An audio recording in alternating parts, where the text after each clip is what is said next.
দমের ক্রিমিনাল বান্দরে আর বিলেইতে দোস্ত বাতাইছে। দুই দোস্ত মিলে সম্মিলিতভাবে দিনভরি ইনকাম করছে, পাইছে একটা কলা। তেমন কিছু পাইনি, আজকে একটা কলা পাইছে, সর্বি কলা। এখন ভাগ করি তো খাতি হবে। তো বান্দরে করছে, দোস্ত তোর হাত তো ভালো না, আমার হাত মানুষের হাতের মতো, আমার কাছে দিয়ে আমি ভাঙ্গে সমান করে দিচ্ছি। তো মটকাইয়া ভাঙছে তার ফিতে দিয়ে মাইপে ভাঙ্গে নাই, মুখস্থ ঠুয়ো ভাঙছে, দেয় যে একখান ছোট একখান বড় হয়ে গেছে। এখন বিড়ালের সামনে দেশে দোস্ত নেওয়া কোন খান নেবা? বিড়াল তো চোখের সামনে দিয়ে বড় খান নেওয়ার জন্য সে তার যে থাবা সিস্টেম, সে থাবা দিতে গেছে। বান্দর কায় রাগ দোস্ত, এখন বড় রয়েছে সমান হইতে দেই। সমান হবে কিভাবে? ওইখান থেকে এক কামড় খাইয়ে সমান আসছে। এখন এক কামড় যখন খাইছে, এবারে তো মাইপিও কামড় দিই নেই। কামড় দেওয়ার পরে যেটুক খাওয়া হয়ে গেছে বা এইটুক খাটো পড়ে গেছে। এখন বিলেইতে বার ওই পাশের বড় খান ধরতে গেছে, রাগ দোস্ত এখন বড় রয়েছে সমান হইতে দেই। একবার এখান সমান হলে একবার ওখান সমান, দুই সমান হতে পুরো কলা বান্দরের পেটে। এক শ্রেণীর মানুষ দুই দোস্তে একসাথে ব্যবসা করে, কিছুদিন পরে ব্যবসার পরে ভাগ করে। কয় দোস্ত তুমি মায়ের বিয়ের সময় এনেছো, ছেলে বিয়ে দেওয়ার সময় এনেছো, তোমার মুসলমানের সময় এনেছো, তারপরে তুমি 10 বিঘে জমি দিয়ে দিলাম। কোন জায়গা? এই পাশে সবচেয়ে নিচে জমি কোন জায়গা? বিলি, হ্যাঁ, চান্দার বিলির আর মাঝখানে ওই জায়গা আব্বা 10 বিঘে জমি রেখে গেছি, তোকে 10 বিঘে দিলাম, আমি মোটে 2% নিলাম। দেখলি আমি তোকে কত দিলাম? ওনার 2% গোপালগঞ্জ চৌরঙ্গির মাঝখানে, আর ওকে দেশে 10 বিঘে, যা কিয়ামতের আগে জাগবে না। কথা কন আছে না নাই? বান্দরে বাগা ভবিষ্যৎ বুঝিয়ে ছোট দুই বাইরে দিচ্ছে, ওই পাশে বড় এরিয়া, আর উনি নেছে বিশ্ব রোডের গায়ে। আমি মোটে 2% নিলাম, এই 2%-এর দাম 2 কোটি টাকা, আর ওর 5 বিঘের দামও 5 লাখ টাকা না। এইরকম বাগাবাগি করছো যে ভাইরা, যে মাতুব্বার, তুমি বান্দরের চেহারায় যাবা। তুমি গান শুনলে চলে, গান না বুঝলি করে সগিরা কবির হয় না। কানে শুনতে ভালো লাগে শুনি। বাঙালি যুবকরা হিন্দি গান শোনে, অর্ধেক বোঝে অর্ধেক বোঝে না। পাকিস্তানি উর্দু গান শোনে, 1 পয়সাও বোঝে না। আবার সাথে সাথে মাথা নাচায়, মাজা ডুলোয়। যাকে তুই কি বুঝে নাচতেছিস? কয় যে ভালো শোনা যায় তাই নাচতেছিস, কিচ্ছু বোঝে না। আল্লাহু আকবার। হিন্দু ভাইরা আছেন আশেপাশে? বহুত আছে।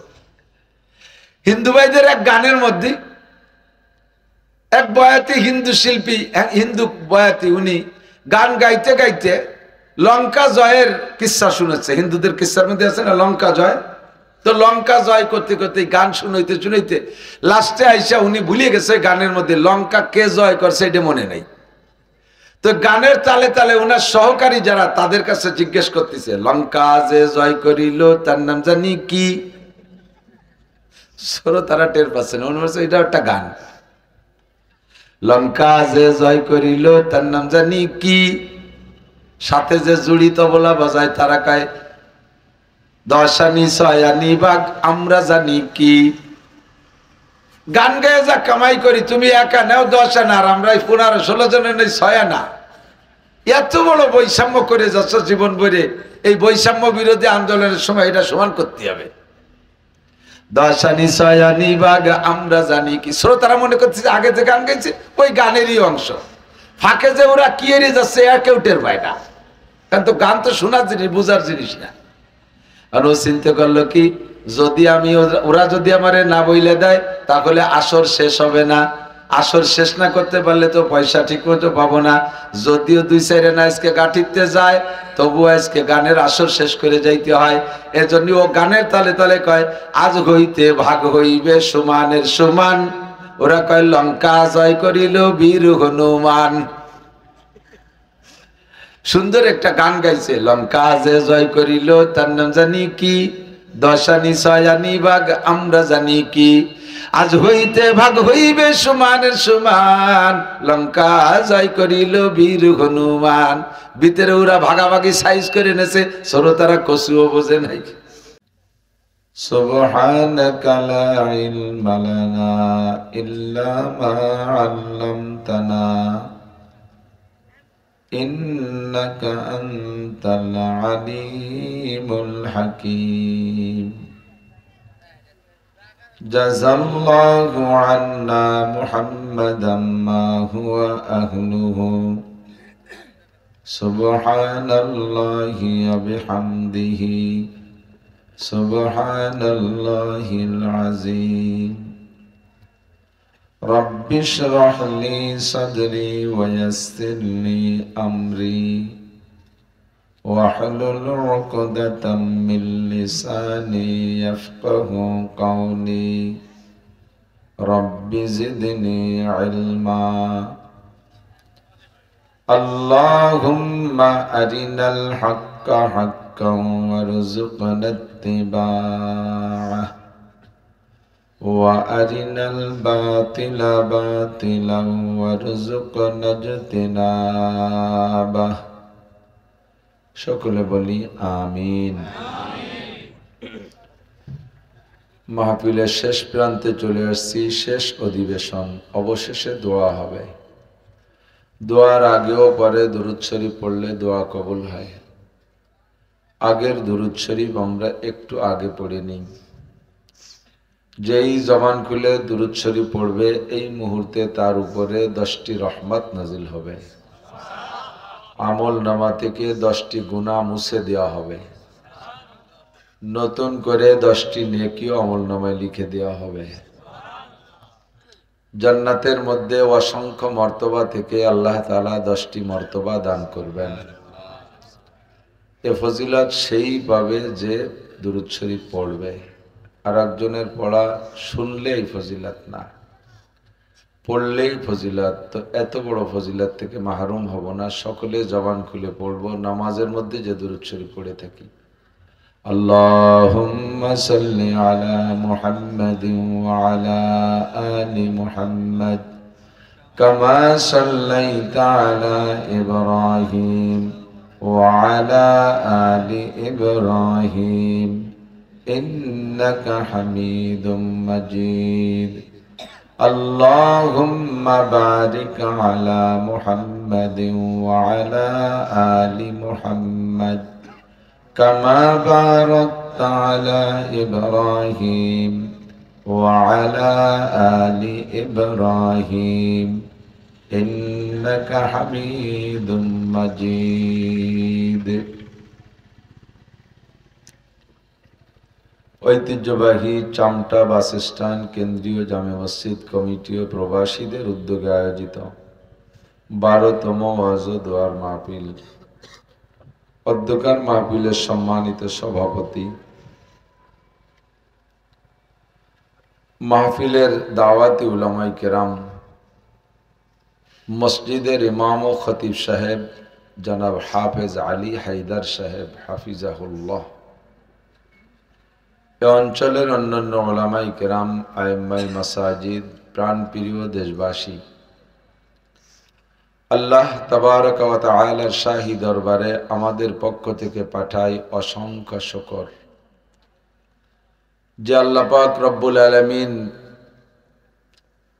হাজারো বাধা বিপত্তি, দুর্যোগ, অশান্তি সব কিছু উপেক্ষা করে আমাদেরকে মোটামুটি একটা পরিবেশ গঠন করে রাতের এই দীর্ঘক্ষণ পর্যন্ত আল্লাহ তার রসুল সাল্লাল্লাহু আলাইহি ওয়াসাল্লামের প্রেম ও ভালোবাসা অন্তরে নিয়ে জান্নাতের আশায় জাহান্নামের ভয়ে, সওয়াবের আশায় গুনার ভয়ে, হেদায়েতের আশায় গুমরাহির ভয়ে, শিরিক ও কুফর মুক্ত ঈমান গড়ার লক্ষ্যে বেদাত মুক্ত সুন্নতি আমলের প্রশিক্ষণ নেওয়া ও দেওয়ার জন্য স্বল্প পরিসরে সুন্দর একটা মনোরম পরিবেশ গঠন করে আসার বসার সুযোগ ও তৌফিক দান করেছেন। শুকর আদায় করি আলহামদুলিল্লাহ। আমাদের গোপালগঞ্জের ভিতরে যেসব লাইনে বাস চলে, পরিবহন চলে, ট্রাক চলে, মোটর গাড়ি চলে, তন্মধ্যে পুরাতন লাইন আপনাদের এইটা। অনেকেই জন্মের পরের থেকেই গাড়ি চলাচল দেখতেছেন, অনেকে আধা বয়সের পরের থেকে দেখতেছেন, দেখতে দেখতে মুখস্থ হয়ে গেছে। এখন রাস্তা দিয়ে একটা ট্রাক বাস গেলি অধিক সার তাকানোর কোনো দরকার নাই, কিন্তু মানুষের স্বভাবে টান দিয়ে নিয়ে যায়। ট্রাক গেল, বাস গেল, এক নজর তাকাই। অল্পক্ষণের জন্য আমরা এখানে বসছি, সময় কম কামাই বেশি। আরবিতে বলে আল আমালু কালিল ওয়াল আজরু কাসীর, সময় কম কামাই বেশি। অল্প পরিসরে আমরা এখান থেকে নিজের জীবনের এহকাল ও পরকালের পাথেয় সংগ্রহ করার চেষ্টা করব। আল্লাহ তাআলা তৌফিক দান করে, সবাই বলে আমিন। হযরত মাওলানা লিয়াকত আলী সাহেব আমাদের গোপালগঞ্জেরই তো সন্তান। আমরা বড় ভাগ্যবান, সব দিক দিয়ে আল্লাহ তাআলা আমাদেরকে যথেষ্ট দিয়েছেন। আমাদের এই অঞ্চলের যে কোনো একটা মাহফিল করতে গেলে আমাদের বাহিরের বক্তা দাওয়াত দেওয়া লাগে না, নিজেদের দেশীয় বক্তা, গোপালগঞ্জের বক্তা উলামায়ে কেরামরাই ইনশাআল্লাহ সুন্দর করে মাহফিলটা শেষ পর্যন্ত নিয়ে যেতে পারে। এত যথেষ্ট উলামায়ে কেরাম আছে। আপনারা আমার নিকটতম প্রতিবেশী, আমরা একই সদর থানার মানুষ। আমার কাছে আপনারা পাবেন, আপনাদের কাছে আমি পাব। এই দেনা পাওনা পরিশোধের জন্য আমাদের সচরাচর সুযোগ হয় না। হযরত হাফেজ আলী হায়দার সাহেব আমার বাল্য বন্ধু, বয়সে আমার চেয়ে বড়। তারাইল ফুকরা মাদ্রাসায় পড়তাম, আমরা ছোট ছিলাম। ছোটবেলায় আমারও কণ্ঠ অনেক ভালো ছিল, মোটামুটি। ভাইয়ের কণ্ঠ আরও ভালো ছিল। মাদ্রাসার মাহফিলে দুইজন গজল গেয়ে পাল্লা প্রতিযোগিতা দিতাম। পরবর্তীতে পড়ালেখা শেষের পরে আল্লাহ তাআলা যাকে যেখানে মঞ্জুর করে সে সেখানেই যায়। মকবুল তো সাজ হয়, কাবিল তো বহুত है, तेरे मना दिल नहीं दिल तो बहुत है, तकसीम किया हर चीज को कस्साम अज़ल ने, जिस शख्स को जिस चीज के काबिल नजर आया, बुलबुल को दिया नालाओ परवाना को जलना, गम हमको दिया सबसे जो मुश्किल नजर आया। সৃষ্টিকর্তা আল্লাহ, বন্টনকারী আল্লাহ। আল্লাহ তাআলা যাকে যে কাজ দিয়ে পছন্দ করেন তারা সেই কাজে ব্যবহার করেন। উলামায়ে কিরামদের মধ্য থেকে কেউকে দিয়ে আল্লাহ তাআলা মসজিদের ইমামতি খতিবগিরি করাচ্ছেন, সেটা মুসলমানদের জীবনের সর্বশ্রেষ্ঠ কাজ, মসজিদের খেদমত। কেউকে দিয়ে আল্লাহ তাআলা বড় বড় দর্শে কিতাব পড়াচ্ছেন। কেউকে আল্লাহ তাআলা বড় কামেল পীর বানাইয়া তার দরবারে হাজারো লাখো মানুষ জমা করে তার মাধ্যমে হিদায়াতের বাণী ছড়াচ্ছেন। কেউকে দিয়ে আল্লাহ তাআলা লেখালেখির মাধ্যমে, লিখতে পারে বড় সুন্দর কিন্তু বলতে পারে না, এরকম বহু মানুষ আছে, লিখতে পারে সুন্দর বলতে পারে না। তাকে দিয়ে আল্লাহ তাআলা লেখালেখনের মাধ্যমে দিন ছড়াচ্ছে। আবার আমাদের মতো কিছু মানুষকে আল্লাহ তাআলা মাঠে ময়দানে আপনাদের সাধারণ পাবলিকদেরকে ক্লাস করানোর জন্য মঞ্জুর করেছে। উলামায়ে কেরামের যত পরিশ্রমের কাজ আছে তার মধ্যে সবচেয়ে বেশি পরিশ্রমের কাজ এই মাঠে বয়ান করা। যারা ক্লাসে পড়াচ্ছে তারাও নিরিবিলি রুটিন মাফিক খানা খাচ্ছে, সময় মতো ঘুমাচ্ছে, লং জার্নি তাদের নাই। যারা ইমামতি করে তারাও এরকম, যারা লিখতেছে তারাও এরকম, কিন্তু বক্তাদের পরিশ্রমটা অক্লান্ত পরিশ্রম। ফায়াউমাম বিহাজওয়া ওয়ায়াউমাম বিলুকাইকি ওয়াবিলুজাই বিয়াউমান ওয়ায়াউমাম বিল খুলাইসা। আজকে এখানে আসি, কালকে সাতক্ষীরে, পরের দিন চট্টগ্রাম, পরের দিন টেকনাফ, পরের দিন সিলেট, পরের দিন আবার সেই বরিশাল ভোলা। লম্বা পথ দৌড়দৌড়ি করতে করতে ক্লান্ত হয়ে যাই। আপনাদের দোয়ার ওসিলায় বেঁচে আছি। আল্লাহ তাআলা যতটুকু রাখছে আমাকে ভালো রাখছে, আমি শুকর আদায় করি আলহামদুলিল্লাহ। আমার ভাই হায়দার আলী সাহেব অনেকদিন যাবৎ বলতেছে যে আমাদের এলাকায় আসতে হবে, কিন্তু আমার জানা ছিল না যে এই ফাঁকে আপনারা এই কয়জন মুসলমান আছেন। আমরা জানি যে উত্তর গোপালগঞ্জ সবই হিন্দুদের বসবাস। এদেশে আমাদের হিন্দু ভাইরা যথেষ্ট। গোপালগঞ্জের নামে তো গোপালের নামে গোপালগঞ্জ। বাইরে গেলে আমাদেরকে মুসলমান বলেই মনে করে না, অন্য জেলার সবাই মনে করে গোপালগঞ্জের হুজুর রমনা হিন্দু। আর আল্লাহর কাছে লাখো কোটি শুকর যে বাংলাদেশের ঢাকা জেলা বাদে বাকি লোকাল জেলা যত আছে তার মধ্যে সবচাইতে বেশি পূর্ণাঙ্গ দাওরা হাদিস কওমি মাদ্রাসা আমাদের গোপালগঞ্জে। গোপালগঞ্জে মহিলা পুরুষ দিয়ে 30টা আছে দাওরা হাদিস মাদ্রাসা, পূর্ণাঙ্গ কওমি মাদ্রাসা। ছোট ছোট মাদ্রাসার অভাব নেই। সারা বাংলাদেশে সবচেয়ে বেশি দাওরা হাদিস মাদ্রাসা আমাদের গোপালগঞ্জে। এজন্য আমরা আবার একবার শুকর আদায় করি আলহামদুলিল্লাহ। আর সব ক্রেডিট গ্রহণ করেছেন, নিয়ে যাচ্ছেন আমাদের সদস্য হুজুর রহমাতুল্লাহ আলাইহি। তারপর থেকেই শামসুল হক ফরিদপুরি রহমাতুল্লাহ আলাইহির ওই শামসুল হক গাছের ডালপালা শিকড় পাতা ফুতো আমরা সবাই, আমিও গহরডাঙ্গার ছাত্র। তা আল্লাহ পাক রব্বুল আলামিন এর ওসিলায় আমাদের এলাকার মানুষকে যা দিয়েছে তার মধ্যে সবচাইতে বড় যেটা দিয়েছে সেটা হলো আমাদের এই অঞ্চলের মানুষ অনেক শিরিক মুক্ত, অনেক কুফর মুক্ত, অনেক বেদাত মুক্ত। বাংলাদেশে অনেক জেলায়, চট্টগ্রাম এত বড় বড় আলেম, এত বড় বড় মাদ্রাসা, অথচ বেদাতে ভরা। মাইজবান্ডার সহ ওই পাশে প্রত্যেকটা গ্রামে গ্রামে এক একটা কবর মাজার বানায় বানায় সেখানে পূজা পাঠ চলতেছে হিন্দুদের মতো। হিন্দু ভাইদের তাদের স্বভাব আছে, তারা মূর্তি পূজা করে, আর আমাদের মুসলমান এরা সরাসরি পীররে পুজো করে, মানুষের পায়ের পর সিজদা দেয়, তার চাইতে নিচে নেমে চলে গেছে। আল্লাহ তাআলা আমাদেরকে এই যে ওলামাই কেরামের বদৌলতে শিরিক আর কুফর মুক্ত, বেদাত মুক্ত জিন্দেগি নসিব করেছে, এজন্য আমরা আরেকবার শুকর আদায় করি আলহামদুলিল্লাহ। নড়াচড়া হবে না, ওই পাশে কথা বলে যারা তাকে ঠেকাইতে হবে। আমার ভাই একটা হাদিস পড়েছে সংক্ষিপ্ত, ওইটার পর একটা কথা এসে গেল, খুব খেয়াল। মজলিসু ফিকহিন খায়রুম মিন ইবাদাতি সিত্তিনা সানা। ফেকা মানে আমরা বুঝি, ফেকা মানে চালাকি, তুমি ফেকা করো, বাংলায় কয় না ফিকা হকি যে কাটাই গেলিয়া। তো ফেকার আসল তর্জমা হলো, ফেকা মানে বুঝা, সমঝ, জ্ঞান। সেখান থেকে শরিয়াতের মাসালাকে ফেকা বলে। শরিয়াতের মাসালা আলোচনা হয় যে মজলিসে, ছোট্ট থেকে ছোট্ট একটা মাসালার আলোচনা যদি মজলিসে হয়, ওই মজলিসের দাম আল্লাহ পাকের কাছে 60 বছর নফল নামাজ ও নফল রোজার চাইতে বেশি। কম হয়ে গেছে নাকি? ভাই কইছে 60,000, আমিও 60,000 বলবো, 60 লক্ষ বলবো, কিন্তু হাদিসের হুবহু তরজমা হলো মজলিসু ফিকহিন খায়রুম মিন ইবাদাতি সিত্তিনা সানা। আমার মা ও বোনরা পর্দার আড়ালে কান খাড়া করে শুনবেন। ছোট্ট থেকে ছোট্ট একটা মাসালা শুনলে এবং শিখলে, আমল করলে আলাদা সওয়াব। আমলের নিয়তে শুধু শুনলে এবং শিখলে আপনাকে লাগাতার বেরিয়া একটানা 60 বছর নফল নামাজ আর 60 বছর নফল রোজা রাখলে যেই সওয়াব, সিয়ামুহা ওয়া কিয়ামুহা, রোজা এবং নামাজে লাগাতার 60 বছর আমল করলে যেই নেকি, আল্লাহর রাসূল বলেন আল্লাহ পাক তার চাইতে বেশি নেকি দান করে। একবার জোরে বলেন অন্তর থেকে সুবহানাল্লাহ। জান্নাতের মধ্যে আপনার নামে বিশাল একটা গাছ লাগানো হয়ে গেছে, ফলদার গাছ। খুশি হন নাই? যদি কইতাম জান্নাতের মধ্যে না, দুনিয়ায় একবার সুবহানাল্লাহ করলে 1 প্যাকেট শেক সিগারেট দেবে, তাতে সবাই হয়তো আলহামদুলিল্লাহ বলতো। জান্নাতের মধ্যে একটা ফলদার গাছ, কন্যা সুবহানাল্লাহ। গাছের গোড়া থাকবে উপর দিক, মাথা থাকবে নিচের দিক। গাছটা কত বড় হবে!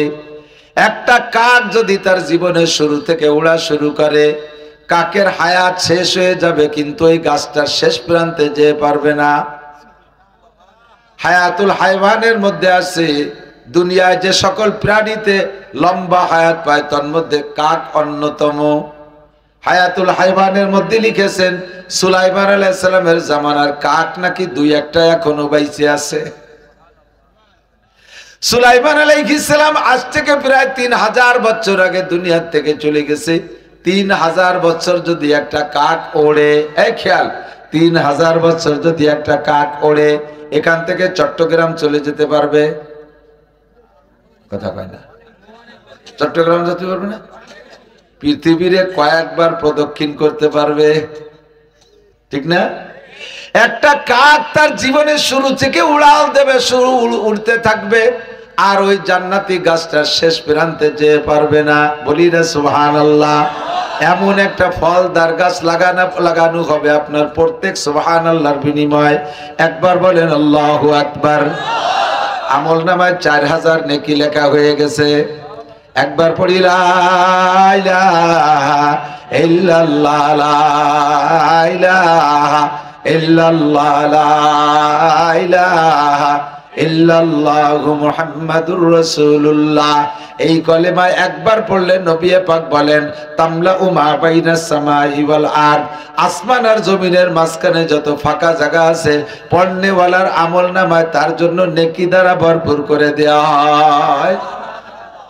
তাদারুসুল ইলমি সাআতান খায়রুম মিন ইবাদাতি 60 সানা। বিশ্ব নবী মুহাম্মদুর রাসূলুল্লাহ সাল্লাল্লাহু আলাইহি ওয়াসাল্লাম বলেন, ধর্মীয় আলোচনা, মাসআলা মাসাইলের আলোচনার মজলিসে কিছুক্ষণ সময় যদি তুমি কাটাও, তাহলে তোমার আমলনামায় লিখে দেয়া হবে 60 বছর নফল নামাজ ও রোজার সওয়াব। ব্যাপারটা শুধু এ পর্যন্ত শুনেই শেষ নয়, আর একটু বুঝতেই হবে। তাহলে কি মাসালার দাম বেশি না নামাজের দাম বেশি?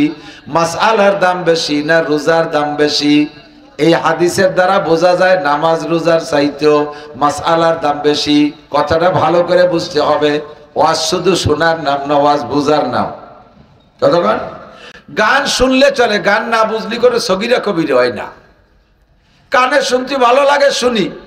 বাঙালি যুবকরা হিন্দি গান শোনে, অর্ধেক বোঝে অর্ধেক বোঝে না। পাকিস্তানি উর্দু গান শোনে, এক পয়সাও বোঝে না। আবার সাথে সাথে মাথা নাচায়, মাজা ডুলোয়। যাকে তুই কি বুঝে নাচতেছিস? কয় যে ভালো শোনা যায় তাই নাচতেছিস, কিচ্ছু বোঝে না। আল্লাহু আকবার। হিন্দু ভাইরা আছেন আশেপাশে? বহুত আছে। হিন্দু ভাইদের এক গানের মধ্যে এক বয়াতি হিন্দু শিল্পী, হিন্দু বয়াতি, উনি গান গাইতে গাইতে লঙ্কা জয়ের কিস্সা শুনেছে। হিন্দুদের কিস্সার মধ্যে আছে না লঙ্কা জয়? তো লঙ্কা জয় করতে করতে গান শুনাইতে শুনাইতে লাস্টে আইসা উনি ভুলে গেছে গানের মধ্যে লঙ্কা কে জয় করছে এটা মনে নাই। তো গানের তালে তালে উনার সহকারী যারা, তাদের কাছে জিজ্ঞেস করতেছে, লঙ্কা যে জয় করিল তার নাম জানি কি? তারা টের পাচ্ছে না, উনি বলছে এটা একটা গান। লঙ্কা যে জয় করিল তার নাম জানি কি? সাথে যে জুড়ি তবলা বাজায় তারা কয় দশানি ছয়ানি বাঘ আমরা জানি কি? গান গায়ে যা কামাই করি, তুমি একা নেও 10 আনা, আর আমরা 15-16 জনের নেই 6 আনা। এত বড় বৈষম্য করে যাচ্ছ জীবন ভরে। এই বৈষম্য বিরোধী আন্দোলনের সময় এটা সমান করতে হবে। দশানি ছয়ানি বাঘ আমরা জানি কি? শ্রোতারা মনে করছে আগে যে গান গাইছে ওই গানেরই অংশ। ফাঁকে যে ওরা কি এড়িয়ে যাচ্ছে কেউ টের পায় না, কারণ তো গান তো শোনার জিনিস, বুঝার জিনিস না। আর ও চিন্তা করলো কি, যদি আমি ওরা যদি আমারে না বইলে দেয় তাহলে আসর শেষ হবে না। আসর শেষ না করতে পারলে তো পয়সা ঠিক মতো পাবো না। যদিও 2-4 আনা আজকে গাঠিতে যায়, তবু আজকে গানের আসর শেষ করে যাইতে হয়। এজন্য ও গানের তালে তালে কয় আজ হইতে ভাগ হইবে সমানের সমান। ওরা কয় লঙ্কা জয় করিল বীর হনুমান। সুন্দর একটা গান গাইছে, লঙ্কা যে জয় করিল তার নাম জানি কি? দশানি ছয়ানি বাঘ আমরা জানি কি? আজ হইতে ভাগ হইবে সমানের সমান, লঙ্কা জয় করিল বীর হনুমান। ভিতরে ওরা ভাগাভাগি সাইজ করে নেছে, শ্রোতারা কচুও বোঝে নাই। গান শোনার জিনিস, শুনতে ভালো লাগে শুনবেন, না শুনলে আপনার সগীরে কবিরে নাই। তবে ওয়াজ প্রত্যেকটা কথা বুঝে নিতে হবে। কতক্ষণ ঘন্টা 2 বসে থাকলেন লঙ্কার গানের মতো গান শুনে চলে গেলেন, কোনো ফায়দা নাই। বুঝে নিতে হবে। একটা মাসালা শুনলে আপনাকে 60 বছর নফল নামাজ ও নফল রোজার সওয়াব দেবে। ঘটনা কি? শরিয়াতে এমন এমন মাসালা আছে, যে মাসালায় একটা মাসালা আপনার না জানা থাকার কারণে, একটা মাসালা না জানা থাকার কারণে সারা জীবনের আপনার ফরজ নামাজ নষ্ট হয়ে যাচ্ছে, ওয়াজিব নামাজ নষ্ট হয়ে যাচ্ছে, সুন্নাত নামাজ নষ্ট হয়ে যাচ্ছে। এক ওয়াক্ত নামাজ, ফরজ নামাজ যদি নষ্ট হয়ে যায়, না পড়লেও যে শাস্তি, আমার দিক না পড়লেও যে শাস্তি, পড়ার পরও সেই শাস্তি। নামাজ পড়া না পড়লে এক ওয়াক্তের বিনিময়ে 230 কোটি 40 লক্ষ বছর জাহান্নামে পোড়া লাগবে। এক ওয়াক্ত নামাজ ছেড়ে দিলে 80 হুকবা জাহান্নাম। এক হুকবা সমান সমান 2 কোটি 88 লক্ষ বছর। এই 2 কোটি 88 লক্ষ বছর এক হুকবায়, এবার তারে 80 দিয়ে গুণ দেন, 230 কোটি 40 লক্ষ বছর বের হবে। এক ওয়াক্ত নামাজ না পড়লে 230 কোটি 40 লক্ষ বছর জাহান্নামে পড়তে হবে।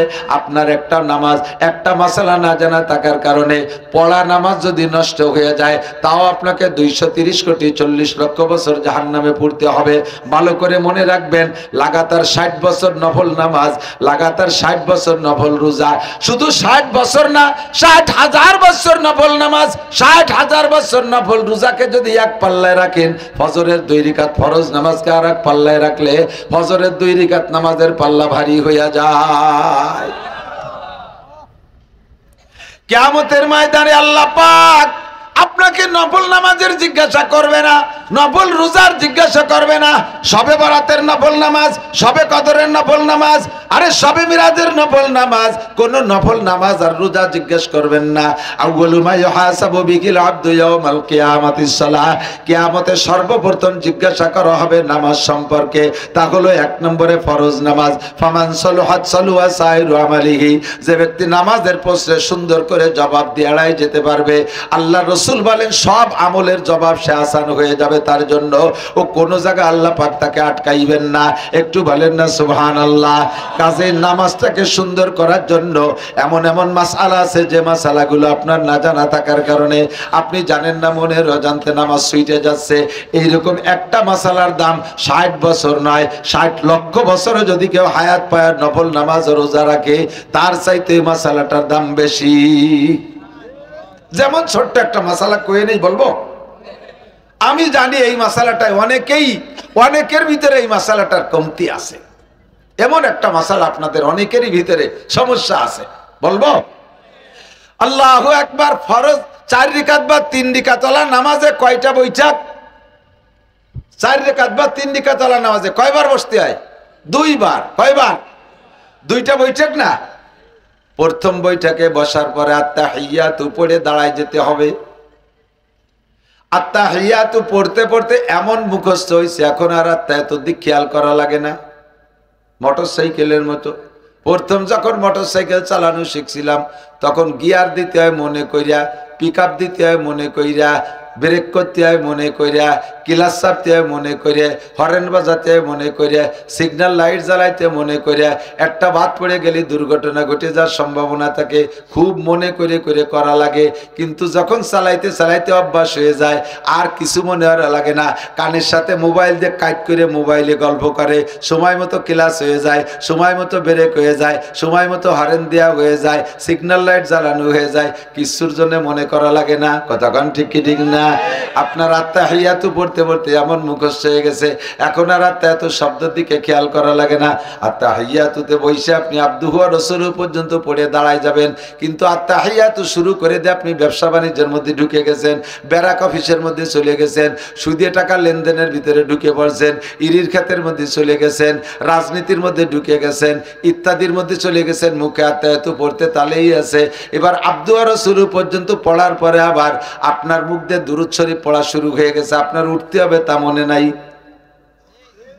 দুরূদ শরীফ পড়িয়ে এরপরে দোয়া মাসুরা পড়ে ফেলাইছেন, ইন্নাকা আনতাল গফুরুর রহিম চলে গেছেন। এর মধ্যে মনে হচ্ছে আরে কবাল হাত দিয়ে 1 রাকাত 2 রাকাত বাকি রয়েছে, ঝাঁকি বেরিয়ে উঠছে কার মধ্যে। আপনার মাসালা না জানা থাকার কারণে আপনি কি সিদ্ধান্ত নেবেন? নিজে নিজে ওই সময় মুফতি হয়ে গেছেন।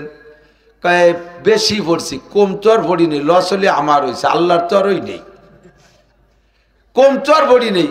স্বাভাবিকভাবে উঠে যে আর 2 রাকাত 1 রাকাত যা বাকি আছে পড়ে আপনি নিয়মতান্ত্রিকভাবে সালাম ফিরিয়ে দিয়েছেন। আপনার নামাজ ওয়াজিব তরক হইছে, এই নামাজকে আরেকবার পড়তে হবে, নামাজ হয় নাই। ওয়াজিব তরক হইলে নামাজকে দোহরায় পড়া ওয়াজিব, আপনার ওয়াজিব তরক হইছে। আপনার দায়িত্ব ছিল আবদু ওয়া রাসূলুহু পর্যন্ত পড়ে উঠে যাবেন। হাজারো মানুষ আছে বেশি পড়ার কারণে সমাধান কি দিয়ে করতে হবে এটা জানা নাই। যদি আপনার দুরূদ শরীফের অংশ কিছু পড়া হয়ে যায়, অত বেশি হোক আর বেশি হোক কম হোক, আবদু ওয়া রাসূলুর পরে যদি আপনি একটু বেশি পড়ে ফেলেন তাহলে আপনার ওয়াজিব তরক হইছে। আর নামাজের মধ্যে ওয়াজিব তরক হয়ে গেলে তার সমাধান হলো শেষ বইটাকে আবদু ওয়া রাসূলু পর্যন্ত আত্তাহিয়াতু পইরা ডান দিকে একটা সালাম ফিরাইয়া আবার 2টা সিজদা দিয়ে উঠে বসে আবার আত্তাহিয়াতু শুরু থেকে পইরা শেষ পর্যন্ত পড়ে সালাম ফিরাবেন। তাহলে যে ভুলটা হয়েছে এই ভুলটার সমাধান আপনার হয়ে যাবে, ওই ভুলের সমাধান হবে। যদি আপনি সিজদা না দেন তাহলে নামাজ আবার দোহরায় পড়তে হবে। এমন ভুল যদি ইচ্ছাকৃতভাবে করেন, এমন ভুল যদি ইচ্ছাকৃতভাবে করেন তাহলে খেয়াল করেন, যদি এটা ভুল ক্রমে হয়ে যায় তাহলে সিজদা দিলে সারবে। আর যদি ইচ্ছাকৃতভাবে আপনি বাড়াইয়া পড়েন তাহলে সিজদা দিলেও সারবে না, সিজদা দিলেও সারবে না।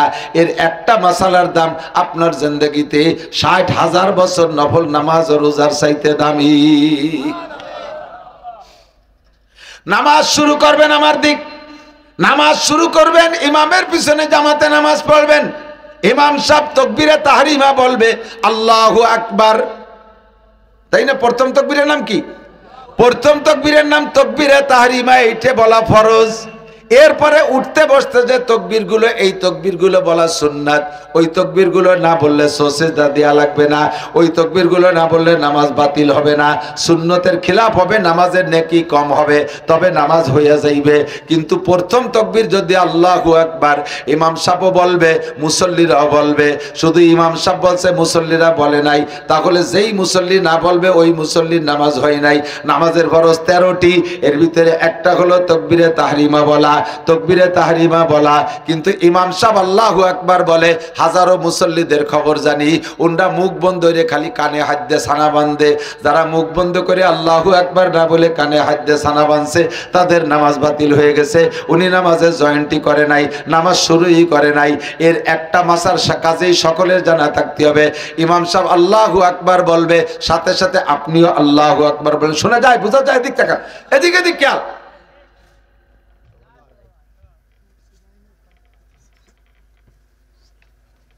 এই ইমামের পিছনে যে আল্লাহু আকবার বলবেন, এই জায়গা খুব চিকুন একটা মায়ের আছে, বলি আমি অজের দিকে যাব। চিকুন একটা মায়ের, সেটা কি? ইমাম সাহেবের সুর ভালো, আওয়াজ ভালো, যাদের কণ্ঠ ভালো হয় তারা একটু টেনে টেনে পড়ে, তাকবীরটা সুন্দর করে টান দিয়ে বললে একটু শুনতে ভালো শোনা যায়। তো ইমাম সাহেব একটু টেনে বলছে আল্লাহু আকবার। ইমাম সাহেব আল্লাহু আকবার টেনে বলছে, আপনার তারা তো টানা লাগতেছে না। ইমাম সাহেব আল্লাহ করে টানার ফাঁকে উনি আল্লাহু আকবার আকবার বলার আগে আপনি শটে মারি দিয়েছেন আল্লাহু আকবার। ইমাম সাহেবের আল্লাহু আকবারের র শেষ হওয়ার আগে যদি আপনার আল্লাহু আকবারের র শেষ হয়ে যায়, তাহলে আপনার ওই নামাজে জয়েন্ট করা হয়নি।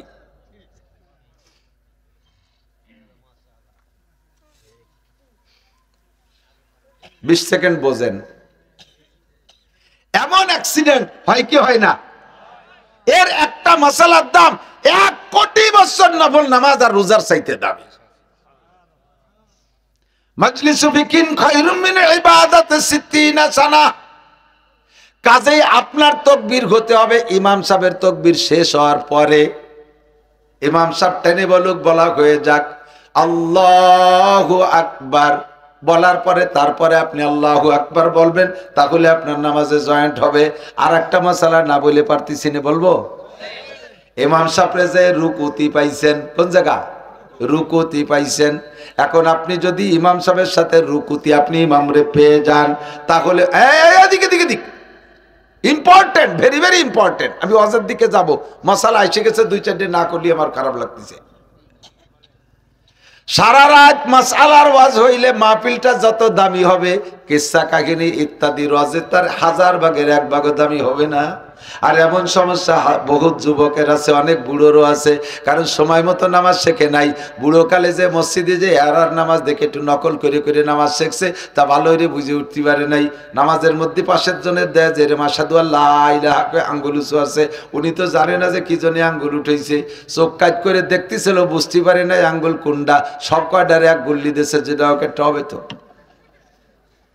এটা আপনার মুস্তাহাবের খেলাফ হয়েছে, ওয়াজিব তরক হয়ে যেতে পারে। খেয়াল, ইমাম সাহেবের রুকুতি পাইছেন। ইমাম সাহেব রুকুতি থাকা অবস্থায় সামি আল্লাহর সা, সামি আল্লাহ কতি সা লাগে না, সামি আল্লাহর সা কয়ে সেট করার আগে যদি আপনি রুকুতে যাইয়া একবার সুবহান রাব্বিল আজিম পড়ে সারতে পারেন, তাহলে রুকুটা পাইছেন। রুকু পাইছেন তো পুরো রেখাত পেয়ে গেছেন। যদি রুকু না পান, ইমাম সামি আল্লাহ কয়ে দাঁড়াই গেছে, এবার আপনি যে ইমামের সাথে সিজদা দিয়েছেন ওই রেখাতটা কিন্তু আপনি পান নাই। সালাম ফিরানোর পরে ওই রেখাতটা আবার পড়তে হবে। বহুত জনকে আমার পাশে দাঁড়ায় এরকম দেখছি, উনি সিজদা পাইছে, রুকু পাই নাই, অথচ ওই রেখাতটারে উনি পা মনে করে নামাজ শেষ করে দিয়েছে। ভালো করে মনে রাখবেন, আপনি রুকু না পাইলে সিজদা রেখাত পান নাই। এবার রুকু পাওয়ার জন্য টাইম কতটুক পাইতে হবে? ইমাম সাহেব সামি আল্লাহর সা করার আগে আপনার কমপক্ষে একবার সুবহান রাব্বিল আজিম বলে সাপরে যে দেখছেন মসজিদের রুকু দিয়া, আপনি তাড়াহুড়া করে গেছেন, ইমাম সাহেবরে পাইছেন রুকু দিয়া, আপনার কাজ কতগুলো বাকি রয়েছে? 1 নম্বরে ইন্নী ওয়াজ্জাতু, 2 নম্বরে নাওয়াইতুয়ান, নিয়ত বাকি রয়েছে না? নিয়ত করা ফরজ। নিয়ত করা কি? নামাজে নিয়ত করা ফরজ। আর নিয়ত বলতে আপনারা জানেন, নাইতু আনুসাল্লি লিল্লাহি তাআলা সালাসা আরবা খামসাতা সিত্তাতা সাবাতা সামানিয়াতা তিসাতা আশারা রাকাতার মুতাওয়াজ্জিহান ইলা জাদিল কাবাতি শারিফাতি ইক্তাদাইতু বিযাইলি ইমাম আল্লাহু আকবার। এই এত খানিক কইতে কইতে ইমাম সাহেবকে আপনার জন্য হইছে থাকবে ওই জায়গা, মিয়া আসো আমি আসছি এই জায়গা, তুমি ঘড়ি টুলি আসো, থাকবে বসে এই জায়গা। ইমাম সাহেব 3 বার হইলে দাঁড়াই যাবে। আপনার এখন নাওয়াইতুন রয়েছে, ইন্নিয়াজাতু রয়েছে, আল্লাহু আকবার কেবার সানা সুবহানাকা এতটা ভর্তি ভর্তি ইমাম সাহেব দাঁড়াই যাবে। এই 3টে কাজই নরমাল সুন্নাত। নাওয়াইতুন ইন্নিয়াজাতু পড়া সুন্নাত, যদি সময় পান। নাওয়াইতুন পড়া, নাওয়াইতুন কিছুই না, আমি জীবনেও নাওয়াইতুন পড়ি না। যে ওক্তের নামাজ পড়বো বলে মনে সংকল্প করে গেছি, ওই মনের সংকল্পই নিয়ত, মুখে কিচ্ছু বলা লাগবে না, মুখে কিছু বলা লাগবে না। যদি বলতে চান আপনার বাংলা ভাষায় আপনি বলতে পারেন জোহরের 4 রাকাত ফরজ নামাজ পড়তেছি আল্লাহু আকবার, এই নিয়ত করে আপনি সানা বান্ধা এবার ইমামের সাথে জয়েন করবেন। সানা বান্ধার পরে আপনার সুবহানাকা আল্লাহুম্মা পড়া লাগবে না, কোনো মতে টাইনি টুনি আপনি ইমামের সাথে রুকুটা ধরতে পারেন নাকি সেই চেষ্টা করবেন। কারণ ইমামের পিছনে যদি ওই রাকাতটা পেয়ে যান, রুকু ধরতে পারেন, রাকাতটা পাইলেন, ওই রাকাতের দাম একাজে পড়বেন তার চাইতে 527 গুণ বেশি। এক রাকাতের দাম 527 টাকা। কন্যা সুবহানাল্লাহ। যদি রুকু ধরতে না পারেন তাহলে রিকাতটা পরে একা পড়া লাগবে। এবার এক রিকাতে সওয়াব পাবেন, কাজেই রুকু ধরার চেষ্টা করবেন। যাইয়ে ইন্নিয়াজাতুর দরকার নাই, নাওয়াইতুনের দরকার নাই, সানা সুবহানাকার দরকার নাই, যাইয়ে তাকবীর দিয়ে ইমামরে ধরবেন। এবার তাকবীর দিতে হবে 2টা, মাসালা আমার এ জায়গা। তাকবীর দিতে হবে 2টা, একটা হলো তাকবীরে তাহরিমা আর একটা হলো রুকুতি জার তাকবীর। আপনি যদি এক তাকবীরে চলে যান আল্লাহু আকবার কইয়া দাঁড়াইলে রুকু তাকবীর হয়ে গেল, রুকুর তাকবীর হয়ে গেল, এক তাকবীরে 2টা সারবেন, তা হবে না। আল্লাহু আকবার সাথে সাথে আল্লাহ দ্বিতীয় আল্লাহু আকবার কে রুকুতে যাবেন। রেখাতটা আপনার ধরা হয়ে গেল, রুকু ধরতে পারলেন। কথা কি বুঝে আসছে? এর এক একটা মাসালার দাম কোটি বছর নফল নামাজ ও রোজার চাইতে দামি। আর একটা মাসালা না বলে পারছি না, বলবো? আপনার শেষ বইটাকে সব পড়া হয়ে গেছে, নিজের নামাজ নিজে নিজে পড়তেছেন, তো একা একা পড়তেছেন। দোয়া মাসুরাও পড়া হয়ে গেছে, ইন্নাকা আনতাল গফুরুর রহিমও পড়া হয়ে গেছে। এখন চুপ করে বসে রয়েছেন, নিজের নামাজ কিছুক্ষণ পরেই সালাম ফিরেই সব পড়া হয়ে গেছে, হাত দিয়ে বসে রয়েছেন। বেশ খানিক পরে আসসালামু আলাইকুম রহমতুল্লাহ, আসসালামু আলাইকুম রহমতুল্লাহ, এই দোয়া দুরুদ সব পড়ার পরে যদি সালাম ফিরানোর মাঝখানে এতটুক টাইম নষ্ট করেন, চুপ করে বসে থাকেন কিছু না পড়া, এতটুক টাইম, কতটুক টাইম? যার মধ্যে 3 বার পড়া যায় সুবহানা রাব্বিল আযীম, সুবহানা রাব্বিল আযীম, সুবহানা রাব্বিল আযীম, এতটুক টাইম যদি অনর্থক বসে থাকেন আপনার ওয়াজিব তরক হয়ে গেছে। ইচ্ছাকৃতভাবে যদি এই করেন তাহলে নামাজ বাতিল হয়ে গেছে, সজদায় কাম হবে না। আর যদি ভুল করমে বসেন কিভাবে, আরে কি কিছু বাকি থাকলো নাকি, কিছু বাকি থাকলো না, এই পরিকল্পনা ভাবতে ভাবতে যদি আপনার এতটুক টাইম চলে যায়, তাহলে আপনার ডাইন পাশে সালাম ফিরাইয়া আবার 2টা সিজদা দিয়া আবার কুড়াইতে পড়িয়া তারপরে সালাম ফিরাইতে হবে। ওয়াজিব তরক করেছেন। প্রত্যেক 2টা আমলের মাঝখানে যদি এতটুক টাইম দেরি হয়ে যায়, আলহামদুলিল্লাহ সুরো পড়ি, এখন সুরো তালাশ করে পাচ্ছেন না, কোনটা পড়বেন?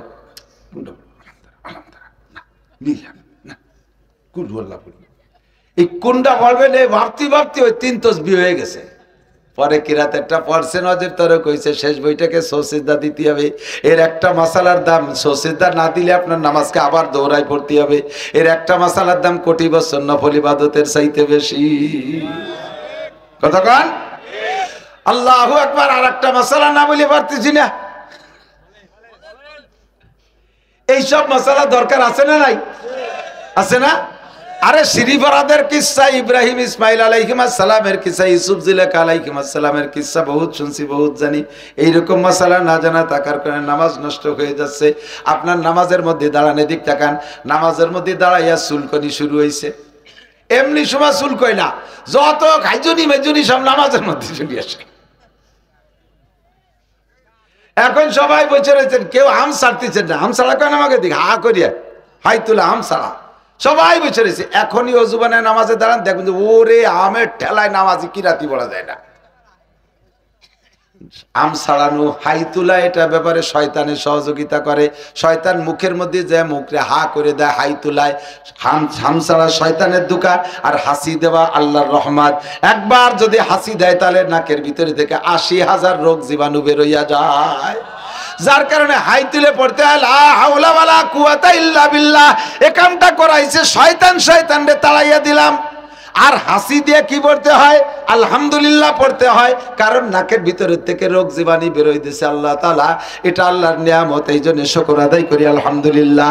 এ জায়গায় আর একটা মাসালা কয়ে যাই, আপনি যদি আলহামদুলিল্লাহ জোরে বলেন তাহলে আলহামদুলিল্লাহ যারা শুনবে তাদের জন্য ওয়াজিব হয়ে যায় ইয়ারহামুকাল্লাহ বলা।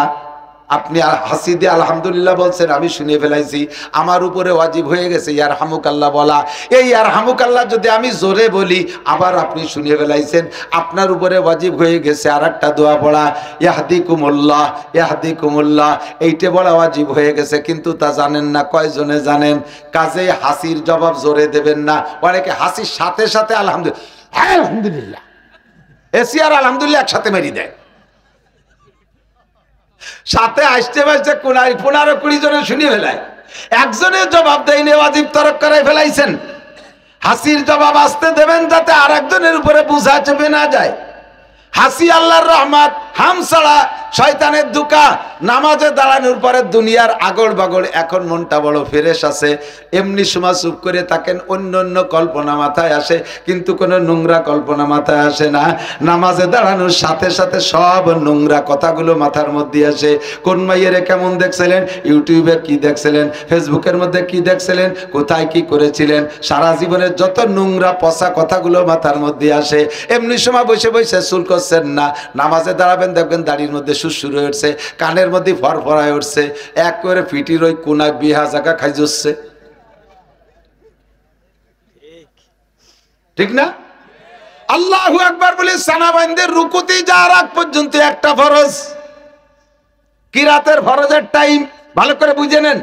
একটা ফরজ আদায় করার ভিতরে আপনি নামাজের হাত নির্দিষ্ট স্থান থেকে হাত সরাইয়া একটা ফরজ আদায় করার ভিতরে অন্য কাজ করলে এক হাতে 2 বার করতে পারবেন। কয়বার? 2 বার করতে পারবেন। 3 বার করার সাথে সাথে নামাজ ছুটে গেছে।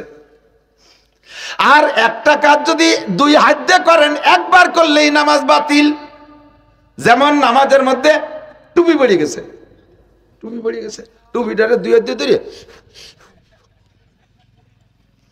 টাইট করে ধরতেছে, তোমার কাম হবে না, ফিরে গোড়াতে শুরু করতে হবে। নামাজের মধ্যে লুঙ্গি খুলে গেছে, সুবহানাল্লাহ, নামাজের মধ্যে খুলতেই পারে। নামাজের মধ্যে লুঙ্গি খুলে গেছে, লুঙ্গি কি এক হাত দিয়ে ভরা যায়? লুঙ্গি 2 হাত দিয়ে ভরতে হয় না। এখন 2 হাত দিয়ে লুঙ্গি ভরতে গেলে তো 2 হাত ব্যবহার করলে একবারেই নামাজ বাতিল হয়ে যায়, নামাজ ছুটে যায়। তাহলে কি আর হুজুর, তাহলে কি লুঙ্গি পড়িয়েই যাবে, আমি ন্যাংটাই নামাজ পড়বো নাকি? এদিকে 2 হাত দিয়ে লুঙ্গি বললে নামাজ ছুটে যায়, আবার লুঙ্গি পড়িয়ে গেলে ল্যাংটা হয়ে গেলে নামাজ ছুটে যায়। করবো কি? কয় না, তুমি লুঙ্গি পড়বা 2 হাত দিয়ে। যবে 4 রিকাতওয়ালা নামাজ যদি হয়, 2 রিকাত পড়ার পরে যদি আপনার লুঙ্গি খুলে গেছে, 2 হাত দিয়ে সুন্দর করে লুঙ্গি পইরা আবার ওই জায়গায় ইমামের পিছনে শুরু করবেন আল্লাহু আকবার। আগের 2 রিকাত বাতিল হয়ে গেছে, আর পাইছেন ইমামের পিছনে 2 রিকাত, সালাম পিরানোর পরে উঠে দাঁড়াইয়া আর 2 রিকাত পড়ে নেবেন। কেমন যেন আপনি 2 রিকাতই পাইছেন ইমামের পিছনে। মাসালা বোঝা গেছে? কথা কম বোঝা গেছে? অনেকে নিজে নিজে ফতোয়া দেয়, আরে লুঙ্গি পরাও ফরজ, আবার সানা বান্ধাও, সব কিছু ঠিক রাখা ফরজ, কাজেই লুঙ্গি ভর্তি হবে, লুঙ্গি বললেই নামাজ ছুটবে না, নিজে নিজে ফতোয়া তৈরি করে। এই ফতোয়ার দ্বারা জিন্দেগিতে বহুত নামাজ ছুইটা গেছে।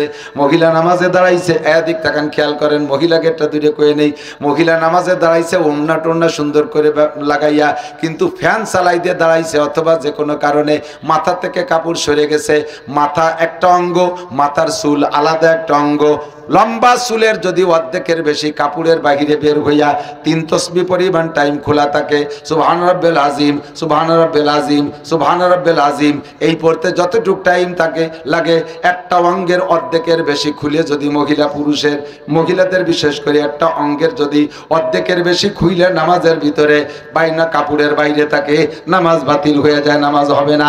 মহিলা নামাজ পড়তে তাহিয়াতুতে বসছে, 2 বছরের বাচ্চা একটা দৌড়াইতে এসে মারে বসা পাইয়া দুধ খাওয়ার নেশায় ওরে শয়তানে ধাক্কাইছে, যাইয়ে মার গায়ের কাপড় টান দিয়ে ফেলাই দিয়ে দুধ খাওয়া শুরু করে দিছে, গায়ের এক অংশ খুলে ফেলাইছে, মহিলার নামাজ বাতিল হয়ে গেছে। বাচ্চারে সরাই দিয়ে বা দুধ খাওয়াইয়া তারে ফাইনাল করে দিয়ে আবার নতুন করে নামাজ পড়তে হবে। যুবক যারা অনেক সময় নামাজ পড়ো দেখি প্যান্ট পরছো আর গেঞ্জি পরছো, প্যান্টটা যে সাইজের গেঞ্জি যে সাইজের, দাঁড়ানো অবস্থায় প্যান্টের মুখ আর গেঞ্জির মুখ সমান সমান, তাতে মোটামুটি খাড়ানো অবস্থায় 70 টাকা আছে। যখনই রুকুতে গেছো টান খাইয়া গেঞ্জিটা এই দিক সরে চলে আইছে, প্যান্টটা খানিক ওই দিক সরে চলে গেছে, পাশার 2 গিরে বার হয়ে গেছে। এরম পাশা দেখছেন না? দেখেন নাই? দেখছেন না? তুমি রুকুতে মাফিয়ে 3 তসবিহ পরিমাণ ল্যাংটা হয়ে রইছো। 70 টাকা বরস পুরুষের 70 নাভির উপর থেকে নিয়ে হাঁটুর নিচ পর্যন্ত, এইটুকের নাভির এপাশ ওপাশ, হাঁটুর এপাশ ওপাশ পুরো এইটুক সম্পূর্ণ ঢেকে রাখা ফরজ। গায়ের উপরে নাভির উপরে গায়ে কিছু নাই তাও নামাজ হবে, হাঁটুর নিচেই কিছু নাই তাও নামাজ হবে। তবে নাভির উপরে থেকে হাঁটুর নিচ পর্যন্ত এইটুক হলো মূল সতর। এর থেকে যদি 1 ইঞ্চি পরিমাণও বেরোইয়া 3 তসবিহ পরিমাণ টাইম নামাজের মধ্যে খোলা থাকে তাহলে নামাজ বাতিল হয়ে যাবে। তুমি রুকুর মধ্যে 3 তসবিহ, সিজদার মধ্যে 3 তসবিহ, পাশার এই জায়গা থেকে গেঞ্জি আর প্যান্ট সরিয়ে যে খানিক বেরোয় থাকতেছে, আবার তুমি নামাজ পড়ে যাচ্ছ, খোদার কসম নামাজ হবে না। এই মাসালাটা আজকে শুনে নিলে 1000 বছর 1 লক্ষ বছর নফল ইবাদতের চাইতে বেশি দামি। আবার এদিক থেকে আর একটা মশালা কয়ে যাই, নামাজটাকে ঠিক করে তুই আল্লাহ নামাজের মধ্যে মোবাইল পকেটের রিংটোন বন্ধ করতে মনে নাই? অ্যাক্সিডেন্ট হয় কি হয় না? ইমাম নামাজে দাঁড়ায় গেছে, রুকুতে যাবে যাবে ভাব কিরাতের ভাবে বুঝতেছি, ওযু বানায় এবার মোবাইল বন্ধ করতে সময় পাই নাই, মনে নাই যে নামাজে দাঁড়ায় গেছেন। ইমাম সাহেব সূরা ফাতিহা পড়ে, আলহামদুলিল্লাহি রাব্বিল আলামিন আর রহমানির রহিম মালিক ইয়াউমিদ্দিন। ইমাম সাহেব মুসলমানদের জাতীয় সঙ্গীত পড়ে, আর আপনার মোবাইলের ভিতরে বাংলাদেশের জাতীয় সঙ্গীত রিংটোন দেয়া, আমার সোনার বাংলা আমি তোমায় ভালোবাসি। মুসল্লি বুড়ো বুড়ো 3-4 জন, ওরা সানারে এরকম বান্দা তুই এবার বক্সিং তৈরি হয়ে ফেলাইছে। সালাম ফিরেতে যে দেরি, ওর সোনার বাংলা যে হাইতে যায় সে হিন্দে দেব মনে মনে। ওদিকে যে রিং দিয়েছে সে তো জানেন না আপনি নামাজে একের পর এক রিং দিয়েই যাচ্ছে, একের পর এক রিং দিয়েই যাচ্ছে, আপনার গা ফুলে উঠতেছে ভয়তে, মুসল্লিরা মেজাজ গরম হচ্ছে, ইমাম সাহেব কিরাত ভুল করে ফেলতেছে। এই মুহূর্তে আপনি করবেন কি? আপনার জাতীয় সঙ্গীত চলবে আর ইমাম সাহেবের জাতীয় সঙ্গীত চলবে, দুইটা একসাথে চলবে না, একটা বন্ধ করতে হবে। আর ইমামের কিরাত বন্ধ করা যাবে না, সে তো চলতেই থাকবে। আপনার মোবাইল বন্ধ করতে হবে। আপনাকে মোবাইল বন্ধ করার অনুমতি শরীয়তে দিয়েছে, তাহলে তা পরিমাণ কত? একটা কিরাত শেষ হওয়ার আগে এক ফরজ আদায় করার ভিতরে আপনি 2 বার মোবাইল বন্ধ করতে পারবেন, 2 বার মোবাইল বন্ধ করতে পারবেন। তবে প্রত্যেকবার মোবাইল বন্ধ করার জন্য টাইমের খেয়াল রাখবেন যেন 3 তসবির চাইতে বেশি টাইম না হয়, 3 তসবির কম টাইমের ভিতরে। একবার বন্ধ করতে যে যদি এবার আপনার প্যান্টের ভাষার পিছনের প্যান্টে ওই জায়গা মোবাইলের তামটে টাইনি বাইরুতেই পারতেছে না, টাইনি বেরোতে ইমাম সাহেব কিরাত শেষ করে রুকুতি চলে গেছে, এরপরে টাইনি টুনিয়ে টিভি হতে ইমাম সাহেব রুকুতি চলে। তোমার একবার বন্ধতেই নামাজ বাতিল হয়ে গেছে। যে কোনোভাবে শর্টে একটা সিপ মাইরে বন্ধ করার অনুমতি আছে, 2 বার বন্ধ করার অনুমতি আছে। যদি একবার বন্ধ করেন তাহলে নামাজ 3 বার যদি বন্ধ করেন তাহলে নামাজ বাতিল। আর একবার বন্ধ করতে যদি 3 তসবির চাইতে বেশি টাইম নষ্ট করেন তাও আপনার নামাজ বাতিল হয়ে যাইবে। এ কথা ভালো করে মনে রাখতে হবে। দোস্তরে মজলিসু ফিকিন খায়রুম মিন ইবাদাতি 60 সানা। মজলিসে ফিকিন মাসালা শোনার মজলিস 60 বছর নফল নামাজ ও রোজার চাইতে এই জন্য দামি। যে কয়টা মাসালা শুনছি এ কয়টা মাসালার অনেকেরই আমাদের জানা ছিল না, ঠিক না? যার কারণে আপনার নামাজ বহুত নষ্ট হয়ে গেছে। আল্লাহ তাআলা মাফ করে দিক। বলেন আস্তাগফিরুল্লাহ, বলেন আস্তাগফিরুল্লাহ। এই জন্য নামাজের শেষে আস্তাগফিরুল্লাহ পড়তে হয়, সালাম ফিরে কি কইতে হয়? আস্তাগফিরুল্লাহ। আস্তাগফিরুল্লাহ কি মানে? আল্লাহ নামাজ পড়ছি, চরম অন্যায় করছি, এই নামাজ আর জীবনও পড়বো না, এই নাকি? যেরকম পড়ার দরকার ছিল সেইরকম পড়তে পারি নেই, সেই ভুলের থেকে আস্তাগফিরুল্লাহ। কথা কন ঠিক না? আল্লাহ পাক তৌফিক দান করে, বলেন আমিন। আয় মুসলমান আমার দিক তাকান। আল্লাহ পাক দুনিয়ায় কোটি কোটি সৃষ্টি করেছেন, অসংখ্য সৃষ্টি। আল্লাহ নিজেই বলেন ওয়া ইন তাউদ্দু নিমাতাল্লাহি লা তুহসুহা। আমি তোমাদের জন্য এত এত নিয়ামত সৃষ্টি করেছি, তোমরা সারা দুনিয়ার মানুষ সকলে যদি সম্মিলিতভাবে চেষ্টা করো আমার প্রদত্ত নিয়ামত রাজি গণনা করার জন্য, তোমাদের সবার হায়াত শেষ হয়ে যাবে, নিয়ামত গণনা করে শেষ করতে পারবে না। জিন আর ইনসান ছাড়া, জিন আর ইনসান, আমার দিক, জিন আর ইনসান ছাড়া, মানুষ আর জিন ছাড়া আল্লাহ যত সৃষ্টি করেছেন সব সৃষ্টি মানুষের খেদমতের জন্য। নবী পাক বলেন খুলিকালাকুম কুল্লু শাই, সবকিছু বানানো হয়েছে তোমাদের জন্য। ওয়া খুলিকতুম লিল্লাহ, আর হে মানুষ তোমাদেরকে বানানো হয়েছে একমাত্র আল্লাহরই জন্য, তোমরা হলে আল্লাহর জন্য, আর সবকিছু তোমার জন্য। সূর্য বানাইছে তোমারে লাইট দেওয়ার জন্য, চন্দ্র বানাইছে তোমারে আলো দেওয়ার জন্য, তারকা বানাইছে তোমার খেদমতের জন্য। আরে মানুষ যে দুনিয়া যত সৃষ্টি বানাই, মাছ বানাইছে তোমার জন্য, গাছ বানাইছে তোমার জন্য, ফল বানাইছে তোমার জন্য, মোরগ মুরগি তোমার জন্য, গরু ছাগল তোমার জন্য, হাঁস মুরগি তোমার জন্য। এমন করে বলতে থাকলে সারা দুনিয়ার মানুষ সবাই মিলে বললো আল্লাহর নিয়ামত বলে শেষ করা যাবে না। আল্লাহ কয় সব বানাইছি তোমার জন্য, তোমারে বানাইছি আমার জন্য। ও বান্দা, অন্য অন্য যত প্রাণী আছে তারা নিজেরা নিজেরা যত অন্যায় করুক না কেন, দুনিয়াও তাদের বিচার নাই, দুনিয়া তাদের বিচার নেই। আমার দিক দেখান, আরে কুত্তই কুত্ত মারে, মারে না?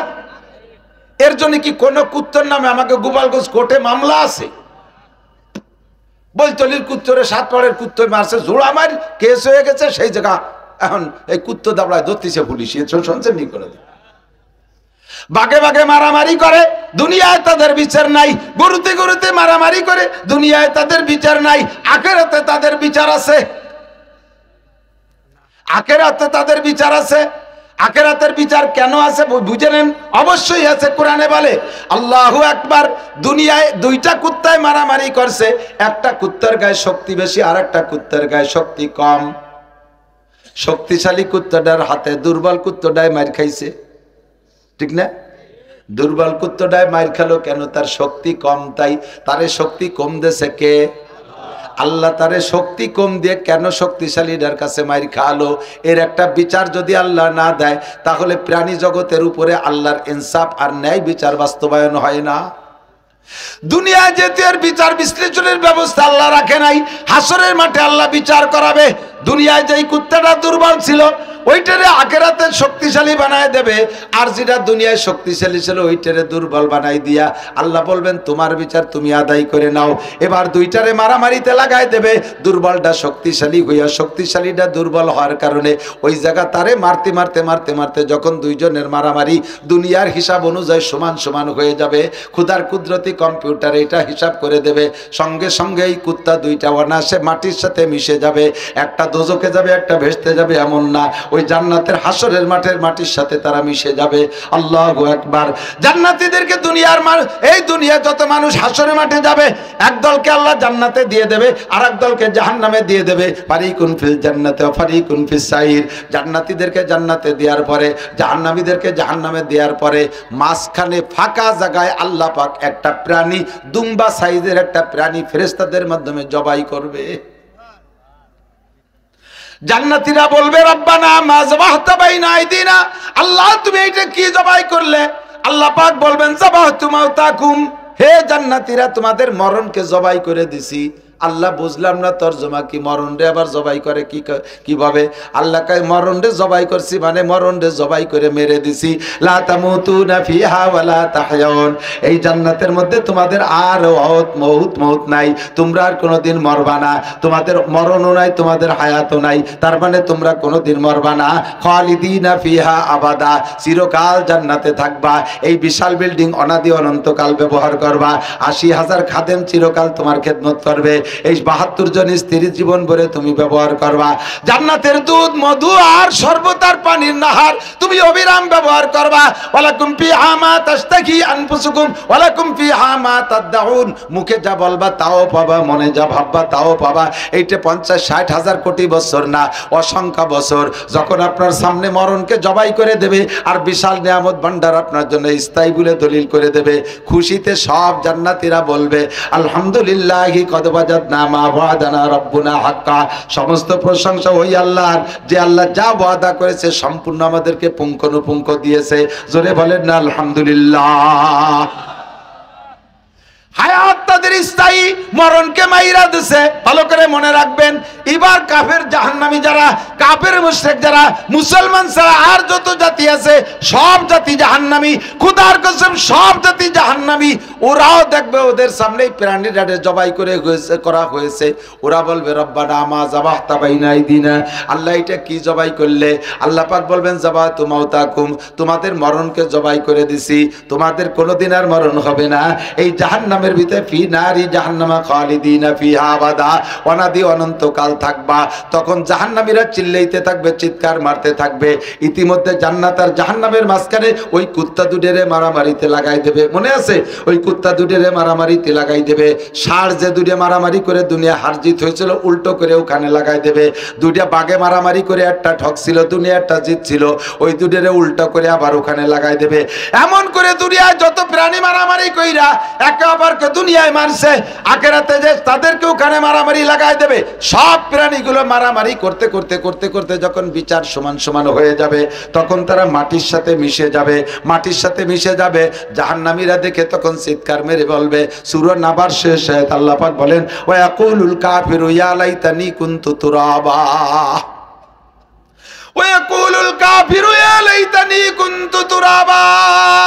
জাহান্নামীরা, কাফেররা জাহান্নামের মধ্যে থেকে ওইটা দেখে বলবে, আয় আমাদের কপাল পোড়া, আয় আমাদের বদনসিব।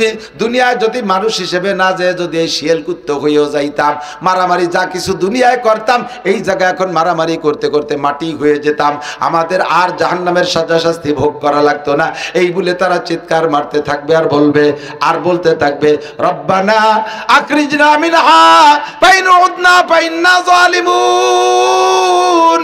আয় আল্লাহ, যে অন্যায় করে দুনিয়া থেকে আজকে স্থায়ীভাবে জাহান্নামী হয়েছি, মালিক তুমি আর একটা বার দুনিয়ায় পাঠাইয়া দাও, আর একটা বার দুনিয়ায় পাঠাইয়া দাও। রব্বানা আখরিজনা মিনহা, আর একটা বার দুনিয়ায় পাঠাইয়া দাও। ওয়াইন ফাইন উদনা ফাইন্না যালিমুন। পরবর্তীতে যদি এই অন্যায় করি, তাহলে জালেম সাব্যস্ত করে যে বিচার করবা, কোনো অভিযোগ করব না, আর একটা বার তুমি দুনিয়ায় পাঠাইয়া দাও। এরকম করে চিৎকার মারবে আর ডাকতে থাকবে একটানা 70 লক্ষ বছর। 70 লক্ষ বছরের মধ্যে আল্লাহ পাক কোনো জবাব দেবে না। এ যুবক, পাগলামি করিস না, শোন, কান খাড়া কর। জাহান্নামে যদি একবার স্থায়ী ঠিকানা বানায় দেওয়া হয়, এমন করে চিল্লাইবি আর বলবি রব্বানা আখরিজনা মিনহা, আল্লাহ তুমি আর একটা বার দুনিয়া থেকে বের করে দাও। 70 লক্ষ বছর পর্যন্ত চিল্লানোর পরে আল্লাহ একটা জবাব দেবে। ভাবছেন যে জবাবটা পক্ষে হবে? জবাবটা কি দেবে শুনলে আপনার এখনই মাথা গরম হবে। আল্লাহ পাক বলবেন ইকসাউ ফিহা ওয়ালা তুকাল্লিমুন, ইকসাউ ফিহা ওয়ালা তুকাল্লিমুন। চুপ পড়ে থাক, আমার সাথে কোনো কথা হবে না। লা তুকাল্লিমুনি, আমার সাথে কোনো কথাই বলবি না।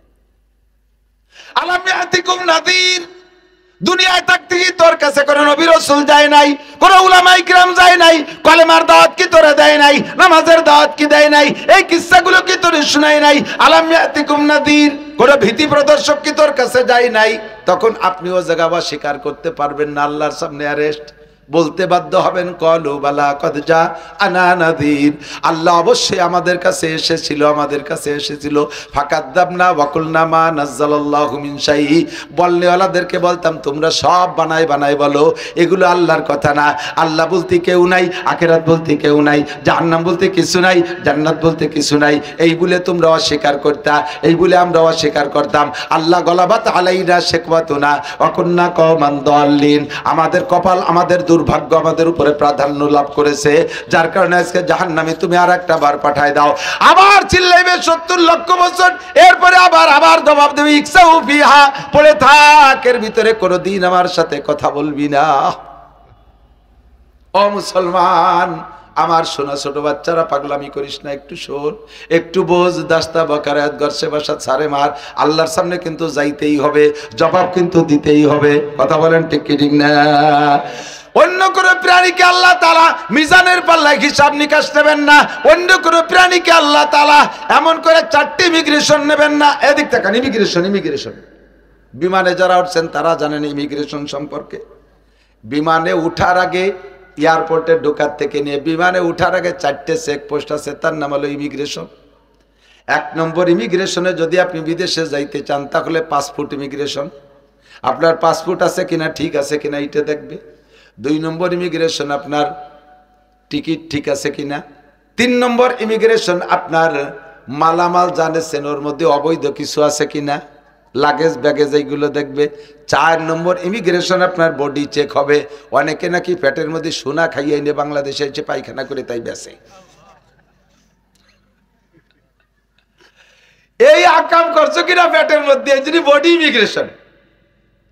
আমি কয়েক বছর আগে এই আওয়ামী লীগের এই নির্বাচনের আগের নির্বাচনের সময় বাংলাদেশে ওয়াজ বন্ধ হয়ে দিয়েছে, তো চিন্তা করলাম যে কয়দিন যখন সুযোগ পাইছি আর বিদেশের থেকে চান্স একটা পাইলাম মালয়েশিয়া যাওয়ার মাহফিলের দাওয়াতে।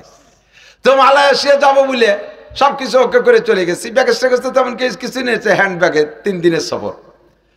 তো ঢুকছি, ব্যাগেও কোনো সমস্যা নাই, পাসপোর্টের সমস্যা নাই, টিকিটের সমস্যা নাই, 3 ইমিগ্রেশনে পাস। বডি ইমিগ্রেশনে ধরা পড়ে গেছি। যারা ইমিগ্রেশন করে সবই আমার স্রোত, আমার চেনে। মেশিনের মধ্যে দাঁড়াইলেই ক্রিং ক্রিং করে ওঠে, লাল বাতি জ্বলে। আনুরা এক এক করে পকেট টুকায়, এদিক টুকায় সেদিক টুকায়, কোনো জায়গা কিছু পায় না। বেশি দূর তার হাত দিতে পারতেছে না, যতদূর হাত দেওয়া যায় সেদূর হাত দিয়ে একটু আছে, কোনো জায়গা কিছু পায় না। আবার মেশিনই ছাড়ে না, মেশিনই যতক্ষণ না ছাড়বে অতক্ষণ তো সামনে যাওয়া যাবে না, ছাড়বেই না। এখন আমারও লজ্জা লাগতেছে, 3 বার আমার আটকায় ফেলাইছে। সব কিছু ওকে, বডি ইমিগ্রেশনে ধরা পড়ে গেছে। তাই আমি সোনা খাই নিচ্ছি নাকি তা আল্লাহ জানে। এখন ওরা ধরতে না পাইরা এক মহিলা নিয়ে আইছে, ফেরেস্তা পাল্টাই দিছে। মহিলা ফেরেস্তা একটা নিয়ে আইছে।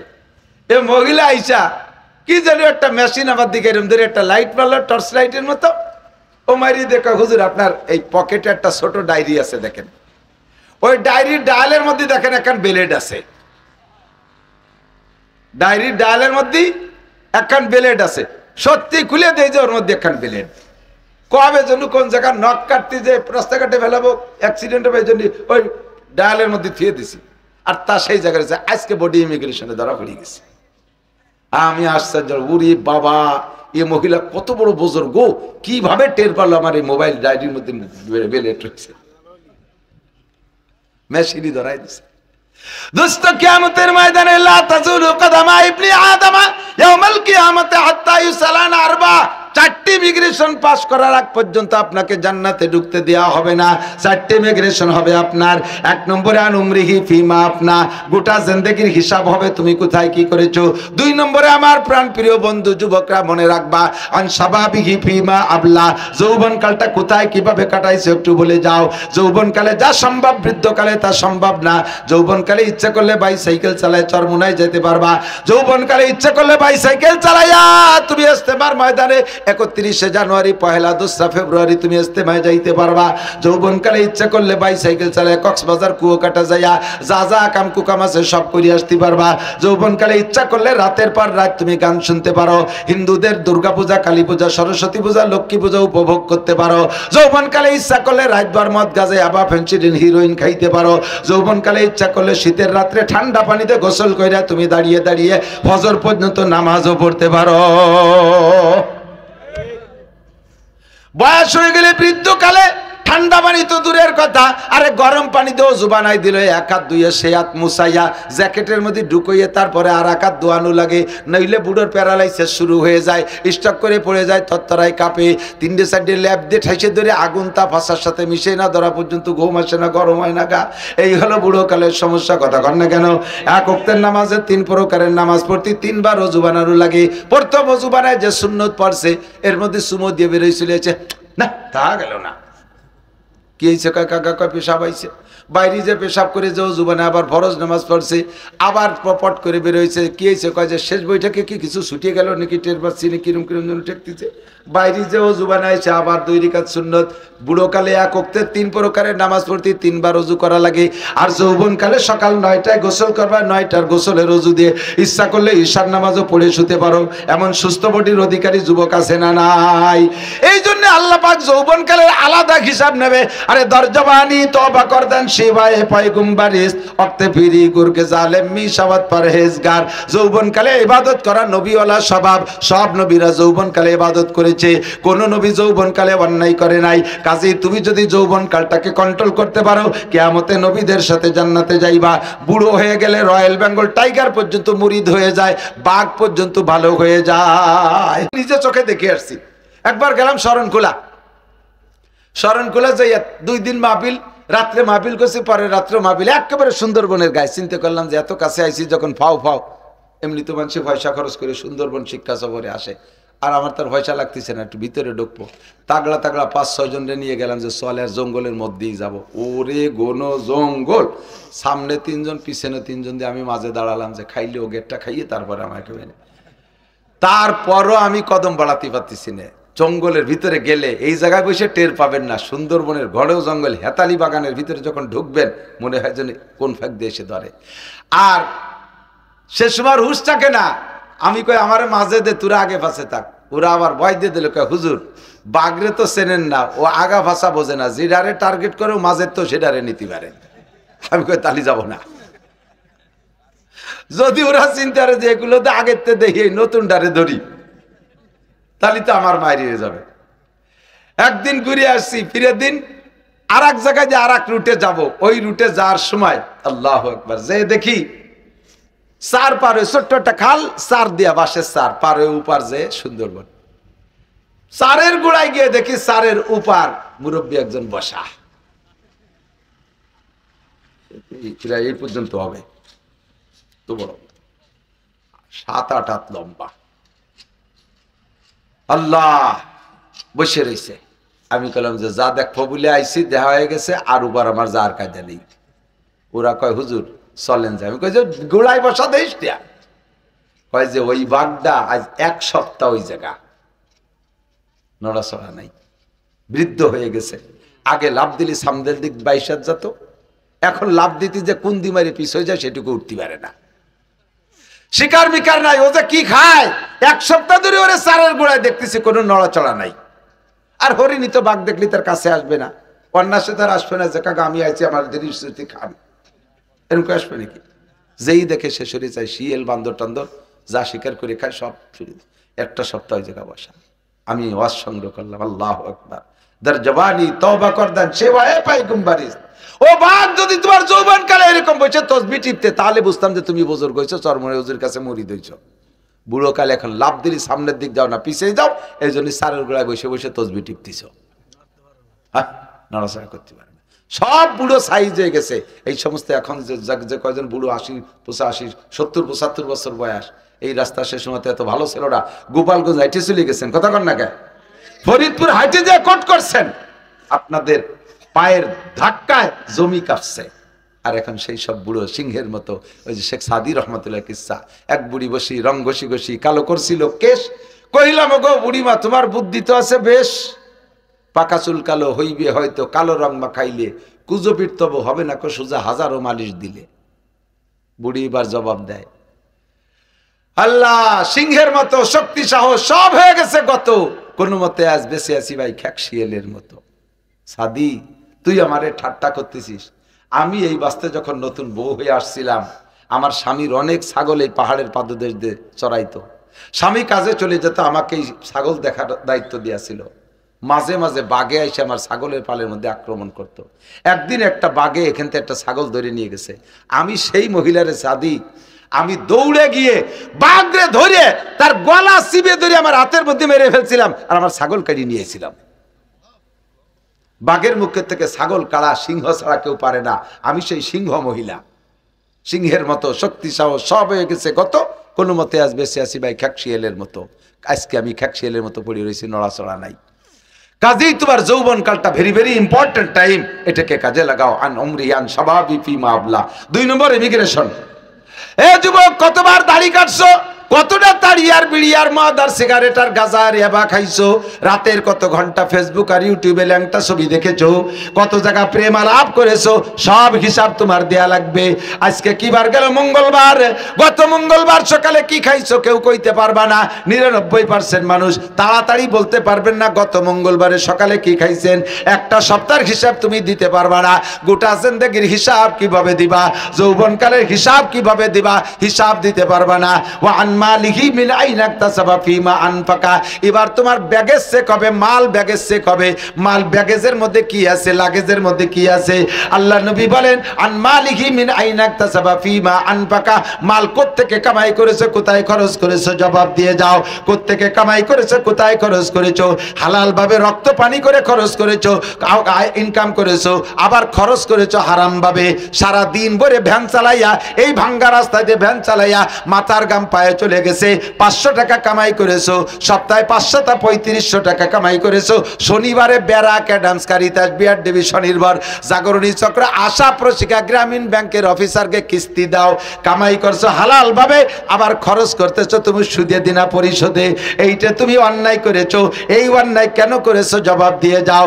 কামাই করেছো হারাম ভাবে, চুরি করে আনছো, ডাকাতি করে আনছো, টোন মারছো, মন মারছো, রাস্তা মারছো, সরকারি মাল মারিয়ে দিয়ে কামাই কইরা বিরাট মসজিদেরটা বানাই দিছো, কাবা ঘরের গিলাপ দিয়ে দিছো। আল্লাহ কয় এটাও তুমি অন্যায় করেছো। আমি তোমার এই হারাম টাকা দিয়ে মসজিদ মাদ্রাসা বানানোর প্রত্যাশী না। আমার মসজিদের জন্য আমি অনুমতি দিয়েছি। মসজিদে উসুদ আমার রয়ে জমিন, আমার আখিরি নবীর উম্মতের জন্য সারাটা দুনিয়ারে মসজিদ বানাই দিছি। আলিশান বিল্ডিং লাগবে না। দুগলোর মধ্যেও যদি সিজদা দেয় তবুও তার নামাজ হইয়া যায়। তুই ঘুষ খাইয়া টাকা দিয়ে কেন মসজিদ বানাইলি? সুদ খাওয়া টাকা দিয়ে কেন মসজিদ বানাইলি? চুরা টাকা দিয়ে কেন মসজিদ বানাইলি? কন্ট্রাক্টারি মাল মার দিয়ে সে জায়গা থেকে টাকা বাঁচায় কেন মসজিদ বানাইলি? মাদ্রাসায় কেন দান করলে? আমি তোর এই দানের প্রত্যাশী না। এটাও তুমি অন্যায় করেছো। আসো আমার সামনে জবাব দিয়ে যাও। 4 নম্বর ইমিগ্রেশন হবে। আর মাজা আমিলা বিমা আলিমা। এতক্ষণ পর্যন্ত উলামায়ে কেরামের কাছ থেকে যা শুনেছো, জিন্দেগিতে আমল করছো কতটুক কইয়া যাও। আমার নাসির শুরুতে অনেক মাসালা বলেছে, এই মাসালার পর আমল করছো কতটুক? যে কথাগুলো আগের হুজুর পরের হুজুর বলছে জানতে কিছুই বাকি নাই, হারাম হালাল জানতে বাকি নাই, আমল করছো কতটুক বলে যাও। এই 4 নম্বর ইমিগ্রেশন কমপ্লিট হওয়ার আগ পর্যন্ত জান্নাতে যাইতে পারবেন না। বন্ধুরে এই হিসাবটা হবে শুধু জিন আর ইনসান। কাদের কথা কয় না? কাদের? জিন আর ইনসান, এই দুই জাতির হবে। কেন? এই কেন নেই 2-4 কথা কষ্ট হচ্ছে কেন জিজ্ঞাসা হবে। দুই জাতির ফেরেশতাদের কোনো হিসাব নেই, ফেরেশতাদের কোনো ইমিগ্রেশন নাই, বাঘবাল্লুকিন নাই। তাদেরটা তো বলি আসলাম বিচার কিভাবে হবে, ওটা ওইভাবে সাফ হয়ে যাবে। দুই জাতিকে আল্লাহ তাআলা হিসাবের কাঠগড়ায় দাঁড়াবেন। আল্লাহ পাক বলেন ওয়ালাকাদ যারা আমার দিক ওয়ালাকাদ যারানা লি জাহান্নামা কাতীরাম মিনাল জিন্নি ওয়াল ইনস।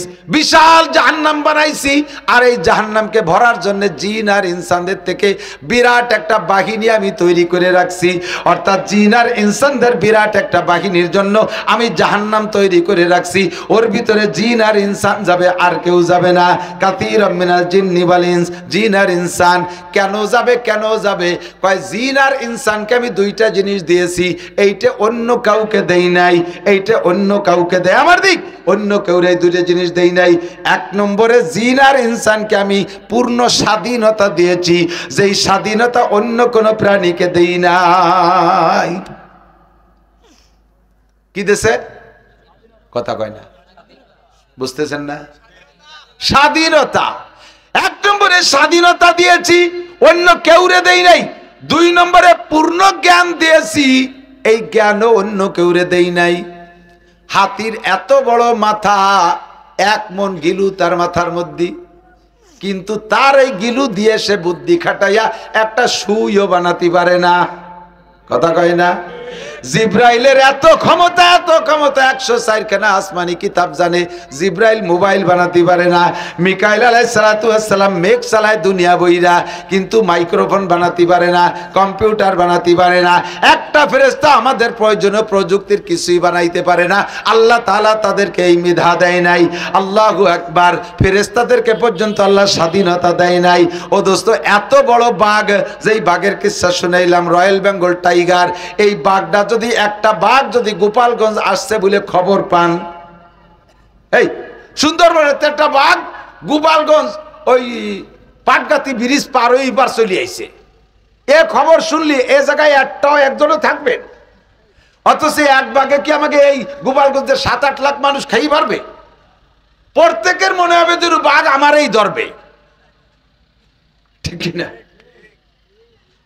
এত বড় বাঘ, ভয়ানক বাঘ, তারও স্বাধীনতা নাই। দেখেন চিড়িয়াখানায় যে দেখেন মানুষে তারে ধরিয়ে জেলখানায় আটকায় দিয়েছে, চিড়িয়াখানায় এতে কাপে বসাই দিয়েছে, ওখানে বসে বসে রোজা থাকে, মানুষে দিলি কিছু খায়, না দিলি না খায়, আল্লাহ বিল্লে করে তসবিহ তাহলিল টেপে, তার স্বাধীনতা শেষ।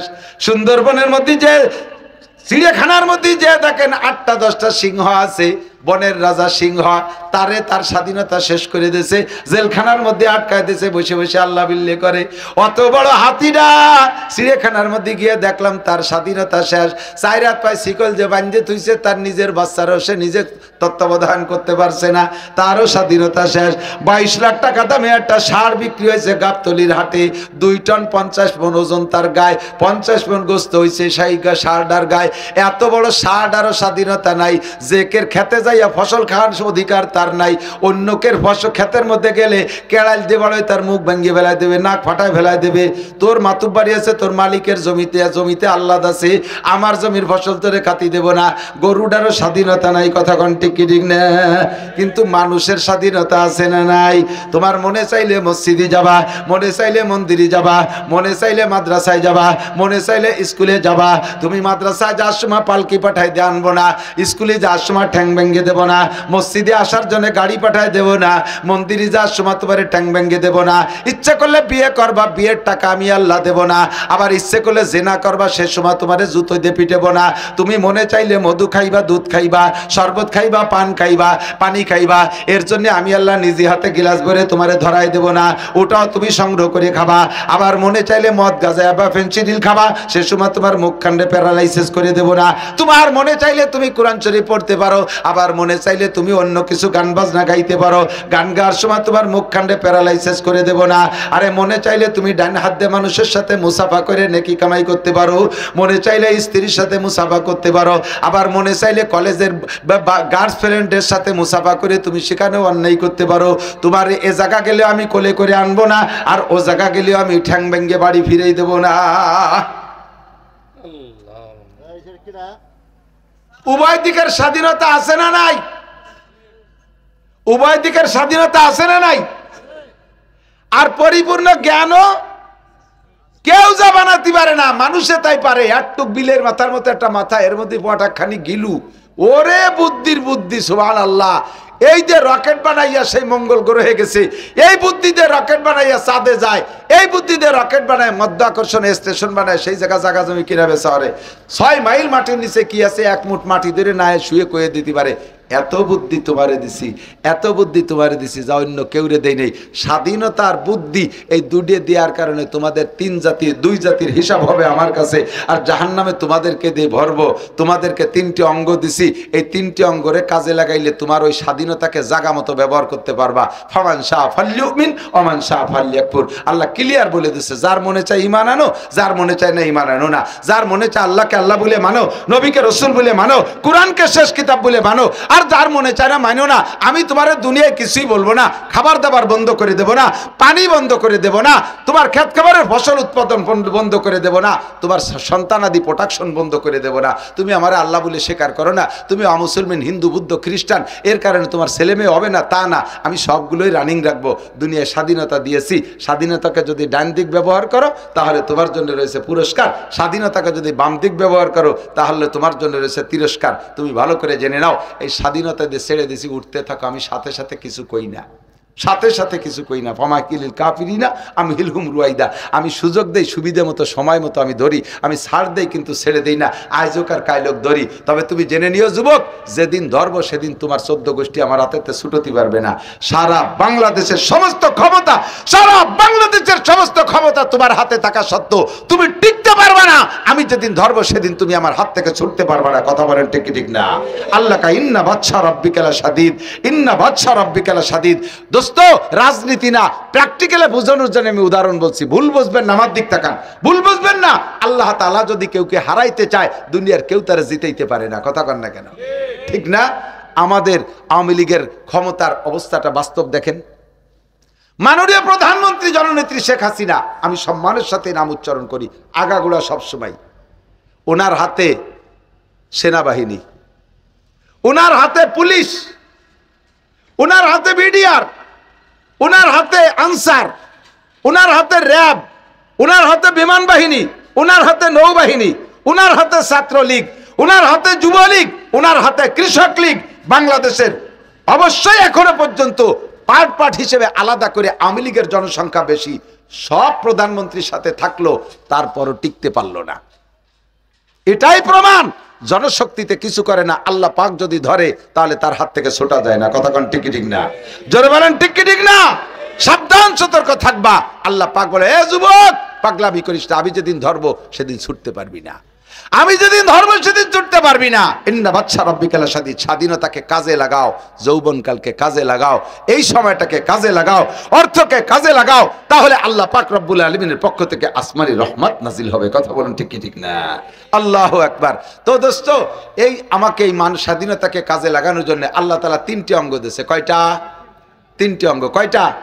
এক নম্বরে ইন্না সামা, কান, শুনবেন, এই কথাগুলো শুনবেন। দুই নম্বরে আল বাসার, চোখ, দেখবেন। তিন নম্বরে ফুআদ, কলব, বুঝবেন, কলব দিয়ে বুঝবেন, ব্রেন দিয়ে। যুবক, আমার দিক খেয়াল করো, শোনা, আমি বলে থাকি, আজকে তো কথা এই দিক বেড়ে গেছে, তুমি এখন খেয়াল করতেছো না, মনে করতেছো যে এ ওয়াজ করা হুজুরকে দায়িত্ব, আমাকে দায়িত্ব, ঘন্টাখানিক শোনা, এরপরে তো যা তাই করবানি, এতে তো আর অসুবিধা নেই। তুই অত ভালোই রে, শুনে লাভ কি? তুমি জেনে নাও, যদি আল্লাহ তাআলা তোমারে পছন্দ করেই ফেলে, তাহলে ওই জায়গা থেকে কান ধরিয়ে জামা জুব্ব পরাইয়া, পাগড়ি পরাইয়া তোমারে এই স্টেজে চেয়ারে বসায় তোমারে ওয়াজ করাতে পারে। পারে? জোরে বলেন পারে? আল্লাহর ক্ষমতা অপরিসীম, এইটাই আমি বলতে চাচ্ছি। আল্লাহ এরকমই পারে। এই জন্যই তুমি সব কথাগুলো শুনবা। লেখাপড়ার দিন শেষ হয়ে গেছে, পড়ালেখায় বাস, আহিয়ালা বাস হয়ে গেছে পড়ালেখার, যে আইনতে যাওয়ার দরকার সে আইনতে যাচ্ছে। কারণ এই বড় বড় মোবাইল হাতে ঢুকে গেছে, এখন আর কেউ পড়ে না, হুজুররাও পড়ে না, বড় বড় আলেমরাও লেখাপড়া বাদ দিয়ে মোবাইল নিয়ে, ফেসবুক নিয়ে বসে থাকে, ইউটিউব নিয়ে বসে থাকে, লেখাপড়া শেষ, সর্বনাশ। কাজেই পড়িয়ে লিখে যে স্টেজে বসবা, তাতে ডাইল হয়ে গেছে। যদি আল্লাহ তাআলা কবুল করে, এই উলামায়ে কিরাম যা বলে দুই অক্ষর মনে রাখবা, গুছাতে গুছাতে একদিন তোমার বস্তা ভরে যাবে, স্টেজে বসে ডাইলে দিবা, দুইয়ে মুছে খাতি পারবা, অসুবিধা হবে না। এই মাইক আর এই চেয়ারের বাড়ির দাম, বসতি পারলি টাহার অভাব নাই। এই জন্য খেয়াল করবা সব কথা। তিনটে অঙ্গ। কয়টা? কয়টা অঙ্গ? তিনটে অঙ্গরে ব্যবহার করলে স্বাধীনতাকে জায়গা মতো ব্যবহার করবেন না, কোথায় ব্যবহার করবেন আপনি বুঝতে পারবেন। এক নম্বরে কান, দুই নম্বরে চোখ, তিন নম্বরে কলব। আল্লাহ পাক রব্বুল আলামিন এজন্যই বলেন যে আমি জান্নাত জাহান্নামের জন্য বহু মানুষকে তৈরি করেছি, জাহান্নামে অনেক মানুষকে দেব। তারা কারা? লাগুম কুলুবুল লা ইয়াফকাহুনা বিহা, যাদের ব্রেন আছে, কলব আছে, কিন্তু তারা যা বোঝা দরকার তা বোঝে না। আমার দিক লাগুম, ঠিক করতেছে, মাইকে ডিস্টার্ব করছে, খেয়াল করছো? লাগুম কুলুবুল লা ইয়াফকাহুনা বিহা, তাদের কলব আছে কিন্তু তারা বোঝে না, ব্রেন আছে বোঝে না। বোঝেনার মানে বোঝে না তা না, কার জমি কারে দিয়ে দলিল করতে হবে, কিভাবে জাল দলিল করতে হবে এটা ভালো বোঝে। হিন্দু ভাইদের জমি ফেলাইতে হয়ে গেছে, ওইটা কিভাবে ডিসিআর কাটতে হবে এটা ভালো বোঝে। কারে দিয়ে কারে লাগাই দিতে হবে এটা ভালো করে বোঝে। যা বোঝা দরকার তা বোঝে না। কোরআন বোঝে না, হাদিস বোঝে না, ফরজ বোঝে না, ওয়াজিব বোঝে না, দোয়া কুনুত বোঝে না, আত্তাহিয়াতু বোঝে না, দুরূদ শরীফ বোঝে না, দোয়া মাসুরা বোঝে না, সূরা ফাতিহা বোঝে না, কোরআন শরীফ পড়তে বোঝে না। যা বোঝা দরকার তা বোঝে না। ওয়ালাহুম আয়ুনুল লা ইউবসিরুনা বিহা, যা দেখা দরকার তা দেখে না। কয় দেখে না তা না, কয় যা দেখা দরকার তা দেখে না। কোরআন দেখা দরকার, হাদিস দেখা দরকার দেখে না। মারে দেখা দরকার, আব্বারে দেখা দরকার দেখে না। স্ত্রী দেখা দরকার, ছেলে মেয়ে দেখা দরকার তা দেখে না। যাইয়ে গার্লফ্রেন্ডকে দেখবে, দেশের পাড়ার মহিলাদেরকে দেখবে, দুনিয়ার যত নোংরা ফোংরা গুলো দেখবে। এই জন্য মার খেয়ে গেছে। তাদের চোখ আছে, যা দেখা দরকার দেখে না। ওয়ালাহুম আযানুল লা ইয়াসমাউনা বিহা, তাদের কান আছে, শোনে না। শোনে না মানে শোনে না তা না, শোনে না মানে যা শোনা দরকার তা শোনে না, যা শুনলে ভালো হবে তা শোনে না, যা শুনলে নষ্ট হবে তাই খুব ভালো করে শোনে। এই করার কারণে খেয়াল করে না, এই তিনটে অঙ্গর হিসাব হবে। আর এই তিনটে অঙ্গরে জায়গা মতো ব্যবহার না করলে কি হয়? আল্লাহ কয় উলাইকা কাল আনআম, এই জায়গা মতো চলে এসেছে এদিক, উলাইকা কাল আনআম, সেম কোয়ালিটি অফ অ্যানিম্যাল। ওয়াজের মাঠ হলো গাই দোয়ানোর মতো, বুঝেন? গাই দোয়ান না, গাই দোয়াতে এলি যাইয়েই বান ধরে টান দিলে দুধ বেরোয় নাকি? যাইয়ে বাসুর জায়গায় ভানাতে না, পানাইয়ে তারপরে দোয়াতে, নইলে বান ধরে টানলে বান ছিঁড়ে যাবে, দুধ বেরোবে না। ওয়াজের মাঠেও আগে ভানাতে শেষে দোয়াতে। এবার ফানানু হয়ে গেছে, দোয়ানোর সময় যদি পাতির বালতি ছড়াই ফেলে দুধ বাড়ি যাবে নাকি? এতক্ষণ ধরে ফানাইছি, এখন হলো দোয়ানোর সময়। এই সময় কেউ নড়াচড়া করলে খালি বালতি নিয়ে বাড়ি যাবেন। ওয়াজের আসল টুক সামনে। আল্লাহ পাক কি বললেন? উলাইকা কাল আনআম, সেম কোয়ালিটি অফ অ্যানিম্যাল। এই মানুষগুলো প্রাণীর মতো, পশুর মতো। সাউন্ড একটু কমাই দিতে কইছে, কানে লাগতেছে না? এদিক উলাইকা কাল আনআম, এদিক যেই মানুষগুলো ব্রেনরে কাজে লাগালো না, চোখরে কাজে লাগালো না, কানরে কাজে লাগালো না, এই মানুষগুলো চতুষ্পদ জন্তুর মতো। কিসের মতো? মানুষ যখন এই তিনটেরে কাজে লাগাবে না, তখন সে মানবতা থেকে নেমে চলে আসে, মানবতায় থাকে না, তার ভিতরে মানবতা থাকে না। কানরে কাজে লাগাইনি, ব্রেনরে কাজে লাগাইনি, চোখরে কাজে লাগাইনি, তাহলে এই তিনটে অঙ্গ তো গরুরও আছে, এই তিনটে অঙ্গ কুত্তরও আছে, এই তিনটে অঙ্গ শুয়োরেরও আছে, অধিকাংশ প্রাণীর আছে না এই তিনটে অঙ্গ আছে। তাহলে আপনিও যেমন, আমিও যেমন, ওই শিয়াল কুত্তটাও তেমন। এর নাম হলো সেম কোয়ালিটি অফ অ্যানিম্যাল। আল্লাহকে কাল আনাম, এগুলো চতুষ্পদ জন্তুর মতো। দেখেন, বাস্তব দেখেন, এই ক্লাসের মানুষগুলোর যে স্বভাব, পশুরও সেই স্বভাব, পশুরও সেই স্বভাব।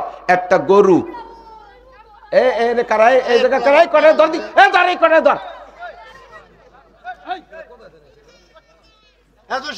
এই যে দিল দেশ কেনে, এই যে মেম্বার নিজে যাচ্ছে দেশ কেনে, আমার দিক চতুষ্পদ জন্তুর মতো। বুঝতেছেন কথা? বুঝতেছেন? চতুষ্পদ জন্তুর মতো কারা? যারা চোখ কান ব্রেনরে যথাযথ ব্যবহার করে নাই, তারা কিসের মতো? আল্লাহকে এগুলো চতুষ্পদ জন্তুর মতো। দুই একটা উদাহরণ নেন। একটা গরু মাঠে ধান খাইছে, আপনার ক্ষেতের ধান খাইছে, এই গরুডারে পিটাইয়া একেবারে ঠ্যাং একখান প্যারালাইসিস করে ফেলাইছেন। আইনিয়া বাড়ি মেহগুনি গাছের সাথে বাইন দিয়ে জুতোর মালা গলায় দিয়েছেন, আর 100 জুতো মারছেন। মাইরিয়া গরুডারে কইলেন যে, গরু তুই আজকে মাইর খাইছিস কি জন্য? কদি এই পরে আমার বই দান খাইছিস, এই জন্যই তো দুটো বিষের, 1 নম্বরে 100 জুতো, 2 নম্বরে জুতোর মালা গলায়। আর কোনোদিন খাবি? এইভাবে গরুরে বিষের ছাড়িয়ে দেন, ওই গরু তার দানের খেতে যাবে না। যাবে? এরে এত সুন্দর করে ওয়াজ করে বুঝাই দিলেন তফসির করিয়া, তারপরও ছাড়িয়ে দিলি সে দানের খেতে যাবে, ঠিক না? একটা যুবক অন্যায় করে ধরা পড়ছে, তারে 39 জুতো মারা হয়েছে, জুতোর বেলা গলায় দিয়ে গ্রাম ভরে ঘুরানো হয়েছে, আবার ছেড়ে দেওয়ার পরে 2 মাস পরে দেয় যে সেই অ্যাক্সিডেন্ট আবারও করে ফেলাইছে। তাহলে ওই গরুডার তুমি গরুডার মধ্যে পার্থক্য কোন জায়গায়? পার্থক্য আছে। Same quality of animal.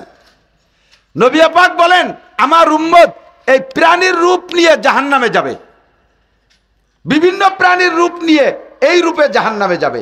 কেউ গরুর রূপ নিয়ে জাহান্নামে যাবে, কেউ কুত্তার রূপ নিয়ে জাহান্নামে যাবে, কেউ বানরের চেহারায় জাহান্নামে যাবে, কেউ শুয়োরের চেহারায় জাহান্নামে যাবে, কেউ সাপের চেহারায় জাহান্নামে যাবে। তারা কারা? যাদের এই সমস্ত প্রাণীর সাথে সাদৃশ্য হবে, আমল আখলাকে মিল হবে। এক শ্রেণীর উম্মত আমার কুত্তর চেহারায় জাহান্নামে যাবে, এক শ্রেণীর মানুষ আমার শুয়োরের চেহারায় জানে। তারা কারা? কয় যে শুয়োরের যে স্বভাব, এই স্বভাব যাদের। শুকরের কি স্বভাব? এদিকটা খান, এদিকে শুকর আসে মাঝে মাঝে পাল পাল দল ধরে আসে না? শুয়োর দিন বইরে যা খাওয়ার দরকার খাইয়ে দিয়ে রাত্রে কিন্তু এক জায়গা ঘুমায়, ছড়াই ছিটে এলোমেলো যায় না। কাউরারা শুয়োর রে এক জায়গা দলায় রে কি যেন একটা মন্তর দেয়, এই মন্তর বাউন্ডারির ভিতরে রাতের মধ্যে একটা শুয়োরও যায় না। শুয়োরের শোয়ার সিস্টেম কি? প্রত্যেক শুয়োর আলাদা এক কান খাটে, মশারি টানাইয়া বালিশ দিয়ে নিয়মিত শোয়। শুয়ো দেখছেন?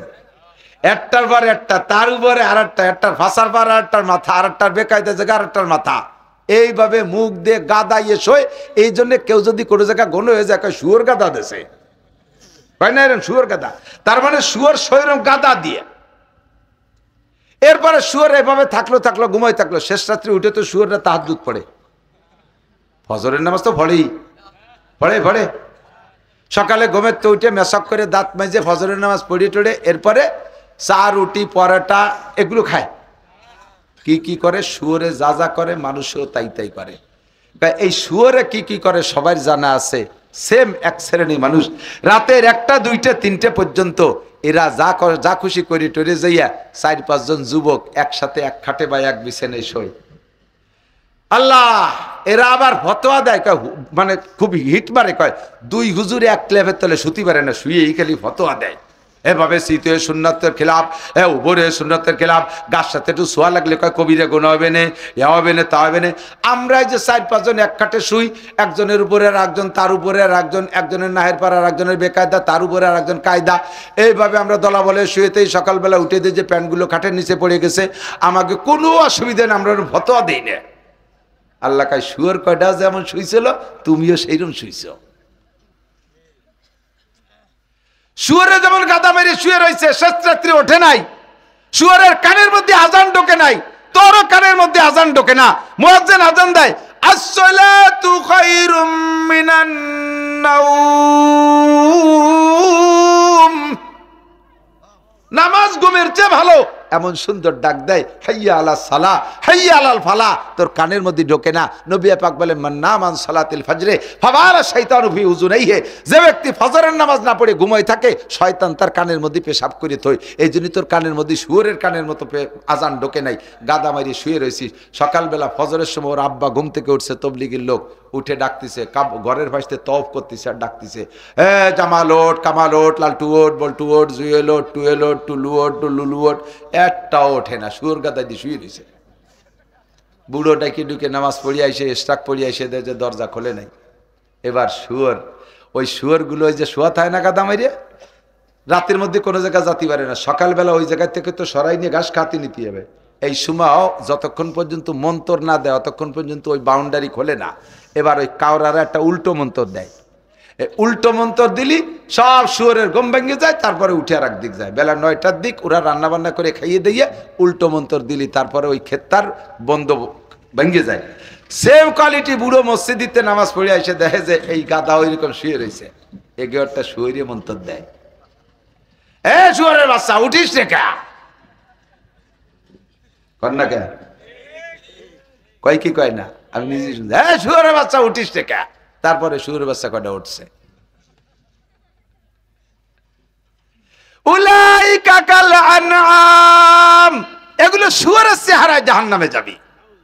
শুয়োরে উঠিয়া কোনো চার দোকানে যাইয়ে বিস্কুট আর সর্বিকলা আর পরোটা খায় না, শুয়োরে উঠে ড্রেনের মধ্যে যাইয়ে গুমু তাবা চাবা যা আছে নাপাক নুপক তাই খায়। তুইও বেলা 9টার সময় ঘুমের তো উঠে বেশ বিছানে শুয়ে শুয়ে কয় যে বেডটি, বেডটি চেনেন? বেডটি আর বেড ফিল্টার জানেন না? বেডটি মানে বিছানে শুয়ে শুয়ে চা খাতে হবে, তার মানে রাতভর নাল বিজলে যা মুহির মধ্যে দলা হয়ে রয়েছে, জমিয়ে রয়েছে, তাই গরম চাইতে গালাইগুলোই খাতে হবে, এর নাম বেডটি। দাঁত মাজা নাই, কুলিমুলি করা নাই, এরপরে সেই জায়গায় শুয়ে আর একটা সিগারেট খেয়ে তারপরে নামবে। কয় শুয়োরও যা খালো তুইও তাই খালি, তোর চেহারা শুয়োরের মতো একসাথে জাহান্নামে যাবি। শুয়োরে হালাল হারাম কোটা বাসা নাই, তুই ওই বার অফিসে যাইয়া বাইরে যাইয়া হালাল হারামের কোনো তমিজ নাই। সুদ খাবি, ঘুষ খাবি, চুরি করবি, ডাকাতি করবি, অফিসে বসে চুরি করবি, টন মারবি, মন মারবি, বড় বড় অফিসার টেবিলে বইসা সুন্দর করে মিষ্টি ভাষায় জিকির ফিকিরের সাথে ঘুষ খায়। মসজিদের নামে 2 টন মাল পাস হইছে, তার 1 টন অফিসারে দিয়ে আসতে হবে, নইলে মাল দেয় না। আবার এত বড় দাড়ি, কপালে টিক্কি হয়ে গেছে নামাজ পড়তে পড়তে, তুমিও শুয়োরের চেহারায় জাহান্নামে যাবা। আল্লাহু আকবার। দোস্তে দিক তাকাও, আর এক শ্রেণী মানুষ বান্দরের চেহারায় জাহান্নামে যাবে। শর্ট করছি, বান্দরের চেহারায় জাহান্নামে যাবে। তারা কারা? কয় বান্দরের মতো ক্রিমিনাল যারা, বান্দর হলো জন্মের ক্রিমিনাল। বান্দরে আর বিলেইতে দোস্ত বাতাইছে, দুই দোস্ত মিলে সম্মিলিত ভাবে দিনভরে ইনকাম করছে, পাইছে একটা কলা, তেমন কিছু পাইনি, আজকে একটা কলা পাইছে, সর্বি কলা। এখন ভাগ করি তো খাতি হবে। তো বান্দরে কচ্ছে, দোস্ত তোর হাত তো ভালো না, আমার হাত মানুষের হাতের মতো, আমার কাছে দিয়ে আমি ভেঙ্গে সমান করে দিচ্ছি। তো মটকাইয়া ভাঙছে, ভাঙছে তার ফিতে দিয়ে মাইপে ভাঙে নাই, মুখস্থ ঠুয়ো ভাঙছে, দেয় যে একখান ছোট একখান বড় হয়ে গেছে।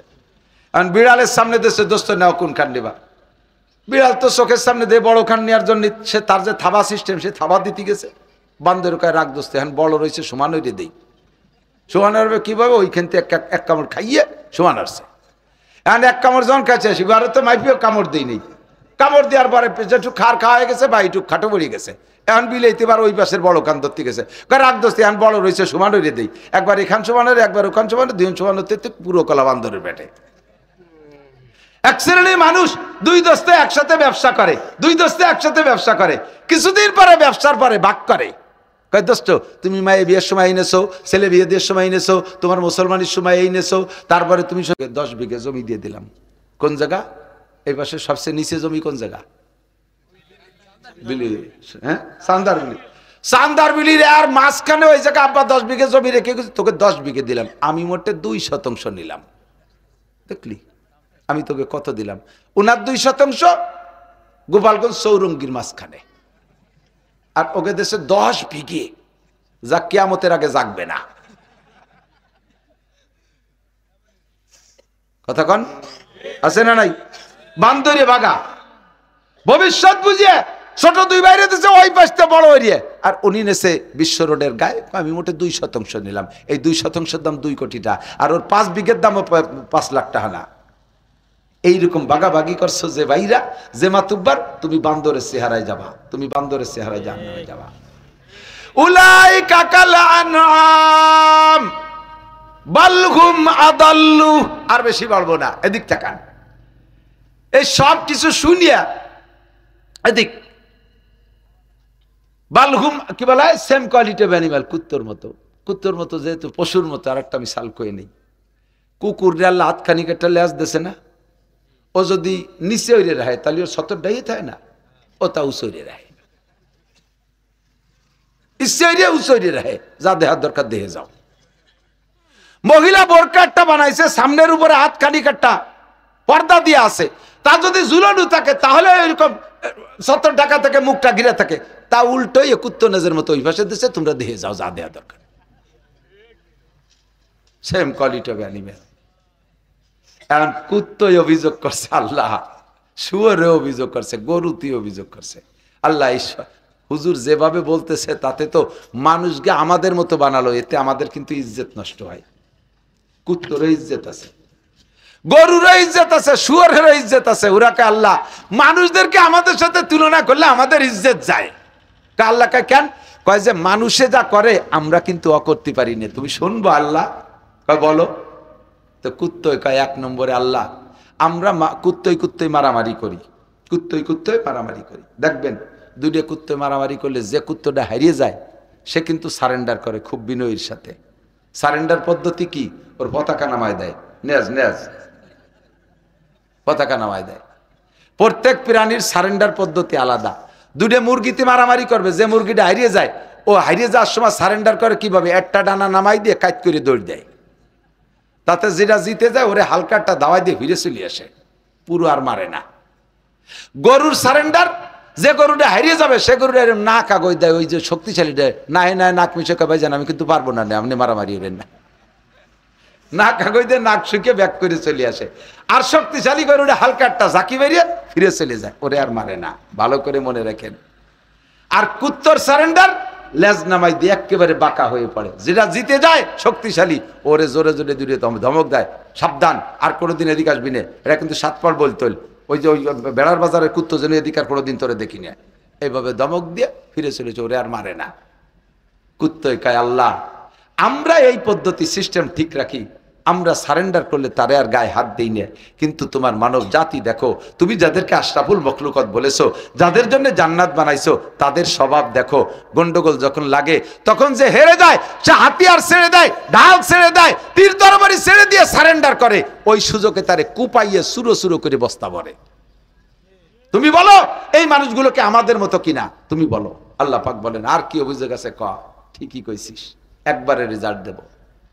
কুত্তই কয় আল্লাহ আমরা এই যে শীতকালে আমাদের 3টে 4টে 5টা বাচ্চা হয়, কুত্তর ডেলিভারি সিজনে শিখেছে না, কোনো হাসপাতালে যাবে না, কোনো ক্লিনিকে যাওয়া লাগবে না, সিজার করা লাগবে না, ওকে হাসপাতাল খেড়ের পালার তলে।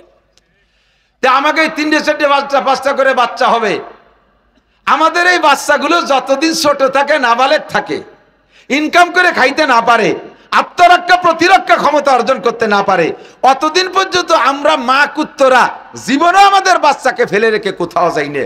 কত দামি দামি কুত্ত, বংশীয় কুত্ত, শিক্ষিত কুত্ত আমাকে কল দেয়, মিস কল দেয়, একটা আমরা রিসিভ করি না,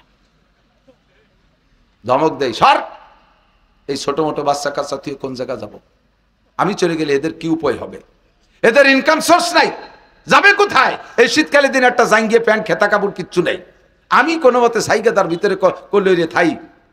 আর ফোন দিবি দে, ফিরে যদি ফোন দিস খবর আছে, যদি বেশি ব্যস্ত হয় তাহলে আগামী কাতি মাসে দেখা করবি, এর আগে কোনো কথাই বলবি না। কুত্তই ধমক দিয়ে এভাবে বাচ্চাদেরকে বুঝবে। কুত্তো এবার কয় আল্লাহ, এটা হলো আমরা পশু, এটা আমাদের স্বভাব, তুমি মানুষকে এত দামি বানাইছো, তুমি লক্ষ্য করে দেখো আল্লাহ, খেয়াল করে দেখো, তোমার এই মানব জাতি দুধের বাচ্চা 1 বছর 6 মাসে বাচ্চা ফেলাই থুইয়া দেওরের সাথে চলে যায়, বাসুরির সাথে চলে যায়, ফেরিয়ালার সাথে চলে যায়, ওই গার্মেন্টসের একজনের সাথে চলে যায়, এই দুধের বাচ্চা মরল না বাঁচলো খেয়াল করে না। আমরা আমাদের বাচ্চাদের খেয়াল রাখি, এই মানব জাতি তাদের বাচ্চাদের খেয়াল রাখে না, দুধের বাচ্চা ফেলাই থুয়ে চলে যায়। জোরে বলেন যায় কি যায় না? আরে জোরে বলেন যায় কি যায় না? তুমি বলো এবার কি বলবা? আল্লাহ কয় ঠিক আছে, ঠিকই বলেছি, সত্য কথা বলেছি, আর কি আছে অভিযোগ কর? কয় আল্লাহ আর একটা কথা আছে, আমরা জীবনেও কোনোদিন খাইতে বসে পায়খানা করি না, পায়খানা বসে খাই না, পায়খানার পায়খানায় বসে করি, খাওয়ার সময় খাই, আঁকতি বসে খাই না, খাতি বসে আগি নিয়ে, এটা হলো আমাদের নৈতিক স্বভাব। কিন্তু তুমি খবর নিয়ে দেখো বাথরুমের ভিতরে কি পরিমাণ বিড়ির ভাষা। এই আদম জাতি এত দামি জাতি, পায়খানায় বসে বিড়ি খায়, গুদ্দুম আর বিড়ি দুবে একসাথে শোষে। তুমি কয়বার ওই মানুষটা কি আমাকে মতো না ওরা কাকে মতো? এবার আল্লাহ কয় উলাইকা কাল আনআমি বাল হুম আদাল্লু উলাইকা হুমুল গাফিলুন। এই মানুষগুলো চতুষ্পদ জন্তুর মতো ছিল এক সময়, পরে তার চাইতে নামিয়ে কুত্তর চাইতে খারাপ হয়ে গেছে। এরা কুত্তর চাইতেও খারাপ। কুকুরের যে বিবেচনা বোধ আছে মানুষের তা নাই। না থাকার কারণ কি? 3টি অঙ্গরে কাজে লাগান নাই। কান্দে যদি কোরআন শুনতেন, কোরআনের হৃদায়ত শুনতেন, কোরআনে মানবতা শিক্ষা দেয়। চোখ দিয়ে যদি কোরআন দেখতেন, কোরআনে মানবতা শিক্ষা দেয়। ব্রেন দিয়ে যদি কোরআন বুঝতেন, তাতে মানবতা শিক্ষা দেয়। মানবতা ঠিক থাকতো, এই পশুর চাইতে নিচে নেমে যেতাম না। কথা কোন ঠিক কি ঠিক না? আল্লাহু আকবার। হে যুবক, মাঠে গরু ছেড়ে দিবা, এই যে আলগা মাঠে গরু ছেড়ে দিবা, গরুতি ঘাস খায়। মাঠে কি শুধু গরুর খাবার ঘাসই নাকি অখাদ্য আছে? বোঝেন, অখাদ্য অনেক বন আছে না? কোনোদিন কি গরুতে একটা অখাদ্য বন খাইছে? কোন ঘাসের গলায় কি লেখা আছে যে এইটা তোমার হালাল আর এইটা তোমার হারাম? কোনো ঘাসের গায়ে লেখা নাই। গরুটা বাইসে বাইসে তার অখাদ্যটা খাই নাই, খাদ্য যেটা উপকারী সেইটা খাইছে। হঠাৎ করে কারণবশত যদি ভুল করমে কোনো ভালো ঘাসের সাথে একটা অখাদ্য ঘাস তার মুখের মধ্যে যায়, দেখবেন যে জিব্বে দিয়ে এড়ায় এড়ায় নাড়ায় নাড়ায় ফেলাই দেয়। গরুটাই বুঝলো অখাদ্য খাওয়া যাবে না, ক্ষতিকারক খাওয়া যাবে না। তুমি মানুষ হইয়া তুমি যা খাইতেছো, তোমার সিগারেটের গায়ে লেখা আছে ধূমপান ক্যান্সারের কারণ, ধূমপান ক্যান্সারের কারণ, বিড়ি সিগারেট ক্যান্সারের কারণ, এতে সন্তান নষ্ট হয়ে যায়, এটা এ হয় তা হয়। তুমি চোখ দিয়ে দেখে তারপরে তুমি খাও। এবার তুমি বলো গরুটা কি তোমার চাইতে ভালো না মন্দ? গরুটা তোমার চেয়ে ভালো, আমি গরুর চাইতে খারাপ। তুমি বলে বলছি, আমার কথা আমি বলছি, আমি গরুর মতো হতে পারি নাই, আমি গরুর চেয়েও খারাপ। উলাইকা কাল আনআমি বাল হুম আদাল্লু। আরে কুত্তটারে সাগেরা গরসকুলু কে বার সারায়াত যে শাদি বার জহদ কা উস্তখানাত। একটা কুত্তরে যদি 1 টাকা 5 টাকা দামের একটা পাউরুটি খাওয়ান, ও তার শুকর আদায় করণার্থে আপনার পিছনে পিছনে 1 কিলোমিটার দৌড়াবে, আপনারে 1 কিলোমিটার পাহারা দেবে। এই লোকটা আমারে 5 টাকা দামের একটা রুটি খাওয়াইছে, এর শুকর আদায় করব কি দিয়া? আমার কাছে টাকা নাই, পয়সা নাই, আমি তার শুকর আদায় করব, 1 কিলোমিটার তারে পাহারা দেব। আপনি হাঁটবেন, পিছনে পিছনে দৌড়াইতে থাকবে। আল্লাহ কয় বল আদিয়াতি দবহা ফাল মুরিয়াতি কদহা ফাল মুগিরাতি সুবহা ফাআতারনা বিহি নাকা ফাসাতনা বিহি জামা ইন্নাল ইনসানা লিরাব্বিহি কানুদ। বড় আক্ষেপের বিষয়, আফসোসের বিষয়। কুত্তটা শুকর আদায় করে, গরুটাও শুকর আদায় করে, ঘোড়াটাও শুকর আদায় করে, বিড়ালটা শুকর আদায় করে। শুধু একমাত্র মানুষ তার রবের অকৃতজ্ঞ, এত কিছু খাইও তার রবের শুকর আদায় করে না। যারা আল্লাহর শুকর আদায় করে, মাল্লাম ইয়াশকুরিল্লাহ লাম ইয়াশকুরিন নাস, যে আল্লাহর শুকর আদায় করতে পারে না সে মানুষের শুকর আদায় করতে পারে না। কথা কন? বলতে গেলে গায়ে পড়বে, বলা বড় কঠিন। বলতে গেলে গায়ে পড়বে, বলা বড় কঠিন। যে জাতি শুকর আদায় করে না ওই জাতির কপাল পড়বে পড়বে পড়বে, জুতোর বাড়ি হবে কপালে। এ জাতির কপাল পড়বে, অবশ্যই পড়বে যারা শুকর আদায় করতে পারে না। কত কিছু পাইলে, কত কিছু খাইলে না শুকর করো তুমি, ব্যাখ্যা দেওয়ার সুযোগ নাই। দোস্ত, আমরা মানবতা ফিরিয়ে পেতে চাই। কথা বলেন ঠিক কি ঠিক না? পাইতে চান? কোন জায়গা মানবতা শিক্ষা দেয় না। শুনে এদিক তাকান, শিক্ষা জাতির মেরুদণ্ড, শিক্ষা জাতির মেরুদণ্ড। একটা কথা আছে না, যে শিক্ষায় শিক্ষিত হইয়া দেশের জনগণের অর্থ সম্পদ লুটিয়ে পুটিয়ে খায়, যেই শিক্ষায় শিক্ষিত হলে অফিসে বসে মোটা মোটা ঘুষ খায়, যেই শিক্ষায় শিক্ষিত হলে রাস্তার পিচ খোয়া রড বালি খেয়ে ফেলাই দেয়, যেই শিক্ষায় শিক্ষিত হয়ে কারেন্টের খাম্বা তার তোর শুদ্ধ খেয়ে ফেলাই দেয়, ওই শিক্ষা জাতির মেরুদণ্ড না। ওই শিক্ষা জাতির মেরুদণ্ড ভাঙ্গা হ্যামার। কথা কয় না? ওই শিক্ষা জাতির মেরুদণ্ড ভাঙ্গা হ্যামার। ওই শিক্ষাই মেরুদণ্ড, যেই শিক্ষায় মানবতা শিক্ষা দেয়, বিনয়ী শিক্ষা দেয়। কি সুন্দর সালাম মাদ্রাসার ছেলেদের দেখেন, আল্লাহর রহমতে তাদের সালামের সুরও আলাদা। আসসালামু আলাইকুম রহমতুল্লাহ, হুজুর কেমন আছেন? চেহারার ভিতরে নূর চমকায়। রাত্রে তাহাজ্জুদ পড়ে, মিথ্যে কথা বলে না, গালাগালি করে না, মদ গাঁজা খায় না, জিনা ব্যভিচার করে না, পরে নারকেল চুরিয়ে বাড়িয়ে খায় না, খেজুর গাছের রস চুরিয়ে বাড়িয়ে টিলের মধ্যে মুইতে থই না, মুরগি চুরিয়ে খায় না, আকাম কুকাম করে না, রাস্তায় রশি টানে মোটর সাইকেল কাড়িয়ে নেয় না, গাছ ফেলাইয়া প্রাইভেট কার ডাকাতি চুরি করে না। মাদ্রাসার ছেলেরা এগুলো করে না, আলেম উলামারা এগুলো করে না। এই যেই বিদ্যা শিখে তারা এই সভ্যতা শিখছে, ওই বিদ্যাই হবে একমাত্র জাতির মেরুদণ্ড। কথা কন? আর যেই বিদ্যা এর উল্টো শিখায় ওই বিদ্যা মেরুদণ্ড নয়, ওই বিদ্যা হলো মেরুদণ্ড ভাঙ্গা হাতুড়ি, মেরুদণ্ড ভাঙ্গা হ্যামার। আমাদেরকে আল্লাহ তাআলা কোরআন হাদিসের শিক্ষার মাধ্যমে মানবতা অর্জন করার তৌফিক দান করে, জোরে বলে আমিন। আমাদেরকে আল্লাহ যেন জাহান্নামের ইন্ধন না বানায়, আমাদেরকে আল্লাহ তাআলা জান্নাতে যাওয়ার তৌফিক দান করে, আল্লাহর হাতের মেহমানদারি নসিব করে, জোরে বলেন আমিন। মাস্টার একটা বাস্তব বলি, মহিলারাও এদিক খেয়াল করবেন, খুব খেয়াল করবেন। দেখবেন এই ভাই সবাই মিলে গরুতি মারামারি করে, তো গাইরে গুতোয় কিন্তু আইডি রে গুতোয় না। জানে যে ওটা স্বামী সাথে মারামারি বাদালি করার সময় মতো পাবো না। আবার আইডিয়ে মারে, গাই মারে না, জানে যে স্ত্রী সময় মতো লাগবে কাজে। মোরগ মারে কিন্তু মুরগিরে মারে না, মুরগি মারে, মোরগ মারে না। কুত্তো মারে, মহিলা কুত্তরে মারে না। মহিলা কুত্তা আর একটা মহিলা কুত্তর সাথে গ্যাঞ্জাম দেয় কিন্তু পুরুষ কুত্তরে মারে না। ওরা স্বামী স্ত্রী সুসম্পর্কটা ঠিক রাখে, মানুষ এইটা ঠিক রাখতে পারে না। যে স্ত্রীকে নিয়ে এত আনন্দ করলে তোমার দাম্পত্য জীবনে কত সুখ শান্তি করেছ, যে স্ত্রীরা ঘরে না আসলে তোমার ফিটিস চামড়া থাকতো না, আকাম করে ধরা পড়ার পিরাই 40টা জুতোর বাড়ি খাও, ফিটিয়া শয় না মায়ের খাতি সেই বউডা আসার পরে তোমার এত জান বাঁচছে, মান বাঁচছে, ইজ্জত বাঁচছে। ওই কথা নয় কথা, বউডারে একেবারে মুখ বন্ধ করে গামছা ভরিয়ে দিয়ে দরজা বন্ধ করে গো বাড়িওয়ার কা আব্বা খুলিও ছাড়বো না। কে কি স্বভাব? আবার মাঝে মাঝে সিগন্যাল দাও, যা বাপের বাড়ি থেকে 20,000 টাকা নিয়ে আয়, মোটর সাইকেল নিয়ে আয়, ফ্রিজ নিয়ে আয়, খাট নিয়ে আয়। কে সুসো তুমি শ্বশুর বাড়ির থেকে এগুলো করে তুলতে যাবা কে? তুই বিটা মানুষ, তুই কামাই রে ব্যবহার কর। কুত্তারাই তো কোনোদিন মহিলা কুত্তারে কয় না যে আগামী কাতি মাসের আগে 20,000 টাকা নিয়ে আসবি, নাহলে বাড়ির দ্বারে আসতে দেবো না। কুত্তরাই তো অকয় না, তুই কইস কে? মহিলা কুত্ত কোনোদিন পুরুষ কুত্তর সাথে গ্যাঞ্জাম বাঁধায় না। আমার মা বোনরা, স্বামী কি করে জানেন আপনি? রাতের রাত নাই, দিনের দিন নাই, জীবনের ঝুঁকি নিয়ে কিভাবে ইনকাম করে। আমি তো সারা রাতই রাস্তাঘাটে থাকি, কত যে ড্রাইভারকে রাস্তায় পড়া দেখলাম, কত ড্রাইভারের পড়া দেখলাম, গাড়ি সহ খালের মধ্যে যে মরে রয়েছে। কি জন্য বলেন তো? তোমারে ভরণ পোষণ দিয়ে খুশি করার জন্য তার জীবনের ঝুঁকি রাইখা এই শীতের রাত্রে সারা রাত জ্বালে হয়ে মাছ ধরবে, সকালবেলা বিক্রি করে ঠিক করে কাঁপতিছে, কাউসার মতো কালা হয়ে গেছে।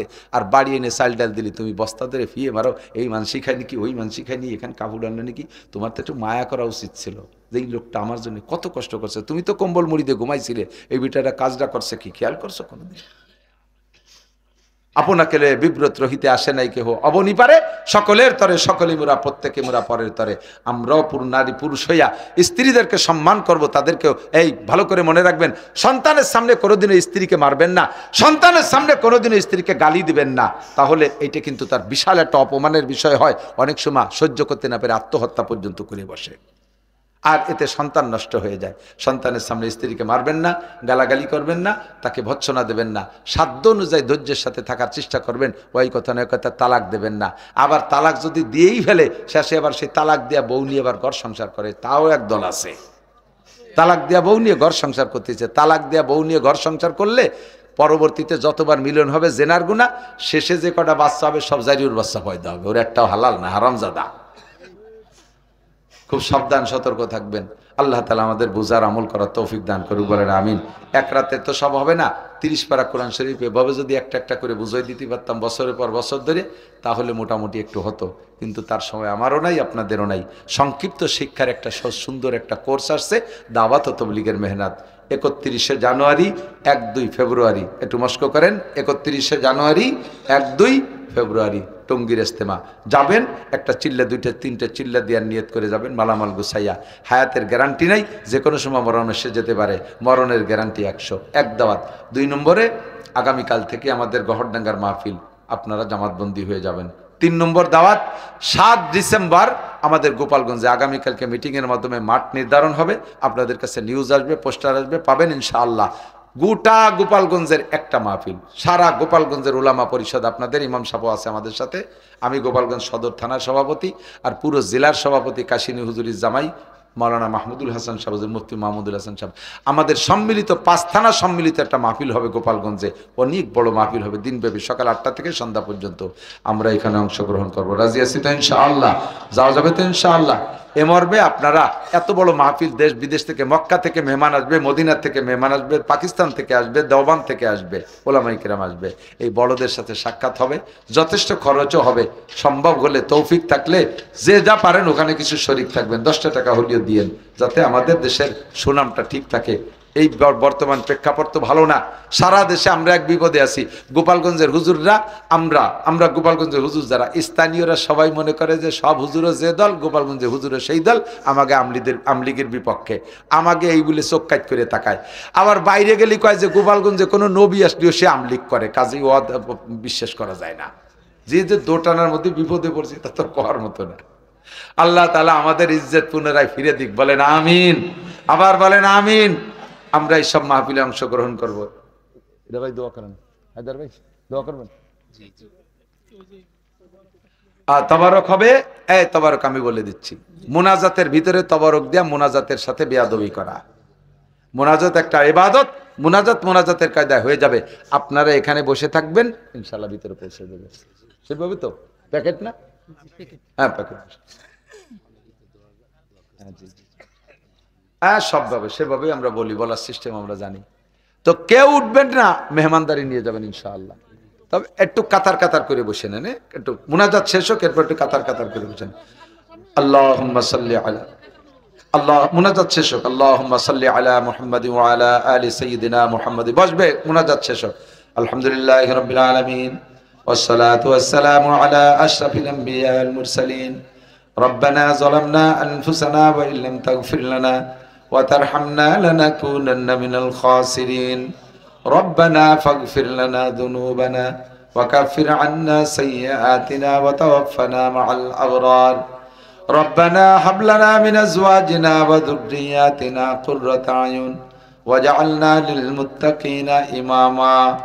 আয় মেহেরবান আল্লাহ, গভীর রাত পর্যন্ত আমি আমার আপনজন, আমার গোপালগঞ্জবাসীদেরকে নিয়ে রাতের এই দীর্ঘক্ষণ পর্যন্ত ওলামায়ে কেরাম কোরআন হাদিসের আলোচনা করার পরে আমি মূর্খ, আনপড়, অযোগ্য, পাপী, যে সকল গুনার আলোচনা করে